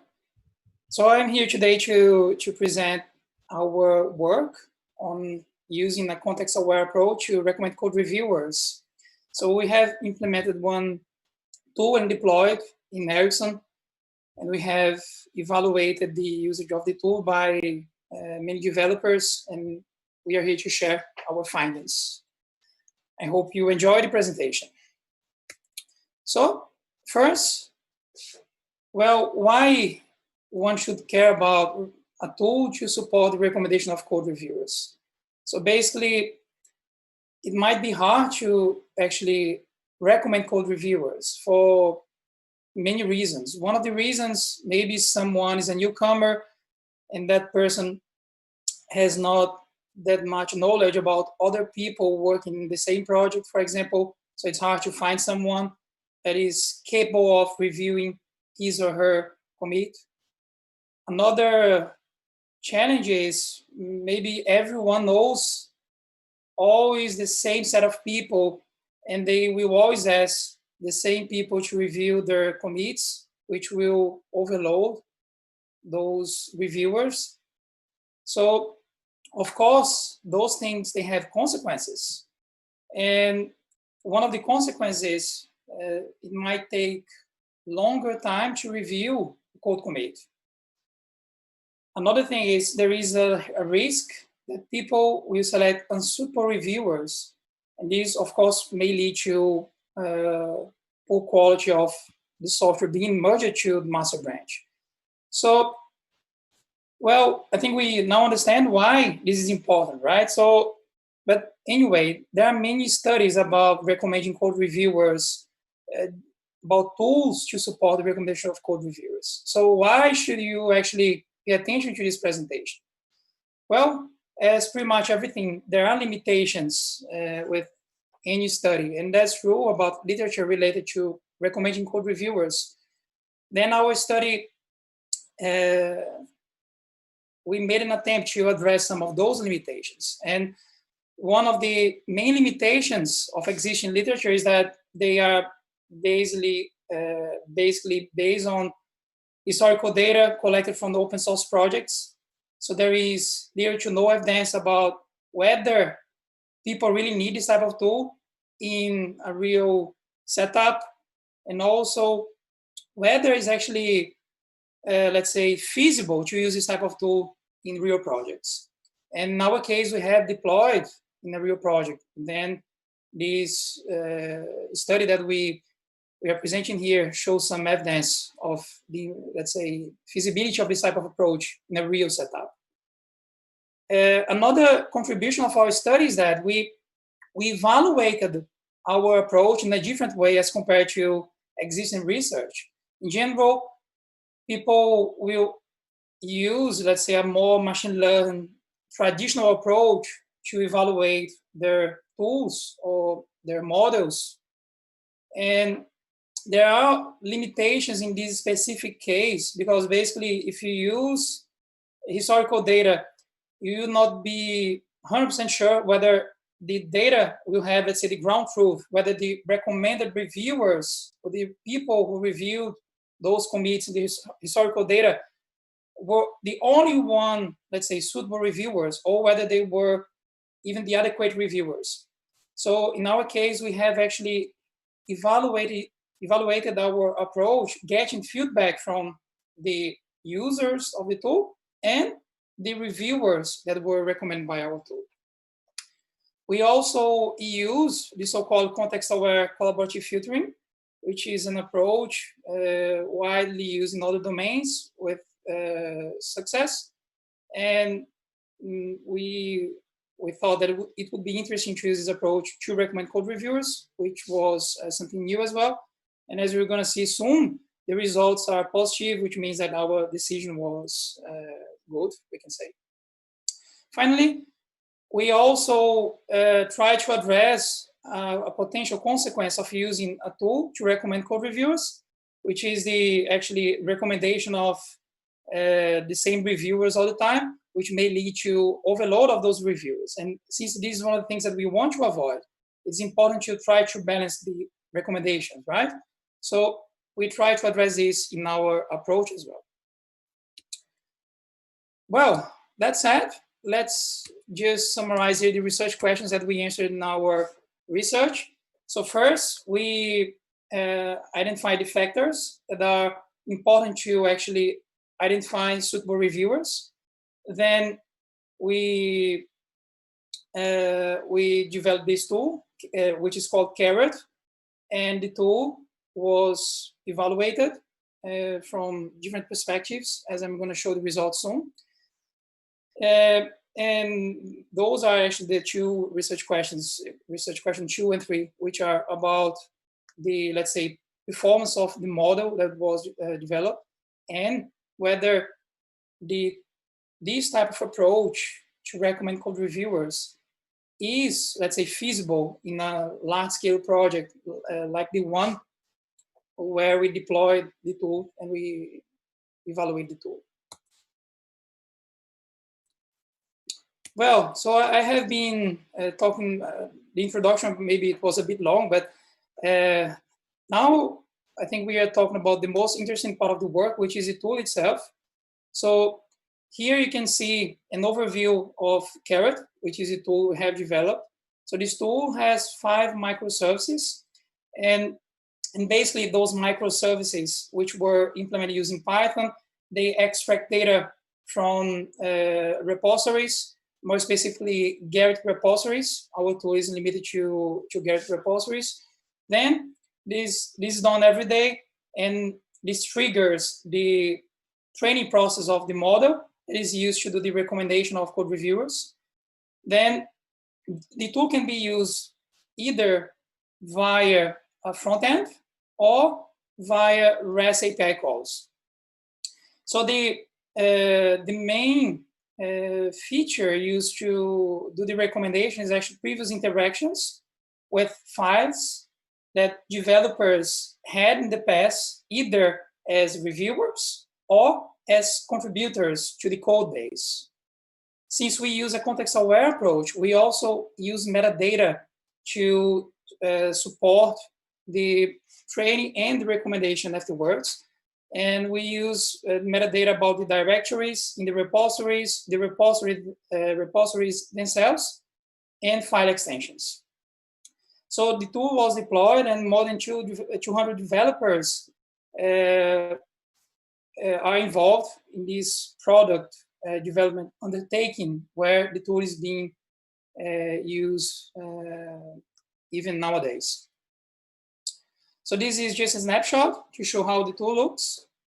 It's very simple. As you can see, the person is asked to give the username and the unique change ID, or the ID of a commit. Then the person requests the tool to do the recommendation, and the tool provides actually 5 potential reviewers for the code change. And we also provide a gauge here that shows how is the workload of those recommended reviewers, which means that, let's say, hypothetically, those 5 reviewers should be good enough to review a given code change. And if, let's say, the top one is overloaded, which means, let's say, the color of the circle is this orange color, or even yellow, which is, let's say, almost overloaded, the person should consider someone with the green circle, because those, they are not that overloaded in the last 30 days. And probably this would mean that that person has the knowledge to review a code change and is not super overloaded, which means that person can probably give feedback quite fast. You can also see here that it's possible for the users to provide feedback on the recommendations, because maybe the person will not agree with someone that is in the list of recommended reviewers, or maybe the person agrees. And we use this to do the evaluation of the tool. And we still use today this to see whether the tool is still, let's say, on track, recommending things in the right way. Well, as I said, one of the, let's say, main contributions of our study is how we evaluated our approach. And then we have, let's say, three main dimensions of the evaluation part. So the first one was more like a sanity check, just based on historical data, and it's more or less like everyone doing research in this area evaluates this type of, let's say, approach. So basically, we calculate the so-called mean reciprocal rank metric, which resulted in the number 0.37. And this means that Carrot presents an actual reviewer in rank 2 or 3 of the list of recommendations, but it means that almost every time, at least one person in the list of those 5 that are provided will be an adequate reviewer, which, let's say, this result here is more or less aligned to what other studies in literature have presented, let's say. But this, as we said, probably does not tell the whole truth, because we don't really know if something happened yesterday, not necessarily will happen tomorrow, let's say, right? There is an issue when you use historical data. And as I said, not necessarily only those reviewers that were reviewed in the past would be adequate reviewers in the future, for example. So in order to actually understand further how really the recommendations were in terms of their quality, we have asked the reviewers, and we, as a result, you can see here the perceived accuracy as per the users of the tool first, which is like 76% agree with the first recommendation that list, because when we look at the whole list, it's almost 100%, but 76% agree actually with the first recommendation, which is quite a good result, you can say. Then, sorry, Ricardo, you have about 1 minute left. Yeah, so thank you. So here you can see the perceived accuracy as per the people recommended, which is actually even better. So almost 96% agreed that they would be a good fit to review those code chains. And here we can see this is about feasibility, and basically we can see that most people agree that the tool was really good to recommend adequate reviewers, and also reasonably good to recommend non-obvious reviewers that people were not really aware before they saw the results of the tool. But we also had a good result about onboarding, whether this tool can help to onboard newcomers. But we didn't have, let's say, that many positive results about whether the tool will help to reduce lead time of the reviews and help to balance review load. So that said, we can say overall, the results were very positive. People in general agree that the tool is accurate enough and good to support code review process. But we still can, let's say, further investigate things, and maybe a longer term investigation will help us to really understand even further the benefits of this type of tool to support code reviews. In our case, our tool called Carrot can be further investigated, and a longer time will allows us to understand the additional implications of this type of approach. Thank you very much for listening to me. Okay, thank you. So just one question. So we're wondering about whether the tool is being used live at the moment and whether there are plans, the future plans for it in that respect. Yes, so the tool is still being used. Mm-hmm. To be honest, the extent to which people use the tool depends a lot on how, let's say, big is the number of contributors to the product. Because we have this very large product, but inside this large product, we have sub-products. So in the one that we have many developers, they quite appreciate the tool. But when you don't have that many developers, actually, they say, oh, this is more like overhead. We don't really need this. So what we want to do is to investigate further whether the tool has helped, let's say, to reduce code review lead time. And we are still kind of accumulating a little bit of data to be able to answer this. Because when we actually wrote the paper, we had maybe like 3 months data, which was still not enough to do a comparison with the past and see whether there was some reduction lead time. But we plan to analyze this soon enough and see whether this was, let's say, an additional consequence of using the tool. Because based on the feedback of the developers, they actually didn't agree that the tool would help to reduce lead time. So we want to see if the data tells another story. Okay, so thank you. So that's the end of this session. So it just leaves me to, first of all, thank all the presenters. It's a very difficult situation. You're sitting in a room and you're not even hearing us clap, but we are all clapping, honestly, for your presentation. So thanks so much to everybody. Again, I want to thank the General Chair, the Programme Chairs, the Organising Committee and the Programme Committee, without whom ICSI couldn't happen. And this year particularly, because of the late entry, I suppose, is the Virtualization Committee. So thanks to everybody. To our student volunteers who were working away with me in the background, believe it or not, we were quite busy here. And I want to thank everyone who attended. So we actually had close on 30 people at all times during this session. So that's really good. Just to let you know that ICSI is continuing right throughout the next week, as you know, but that there are social events and chat rooms. So do feel free to join in to whatever you can, I suppose, to try and make the ICSI experience as good as possible for everybody. So thank you again, and particularly to the presenters. So I will clap. Thank you, and enjoy the rest of ICSI.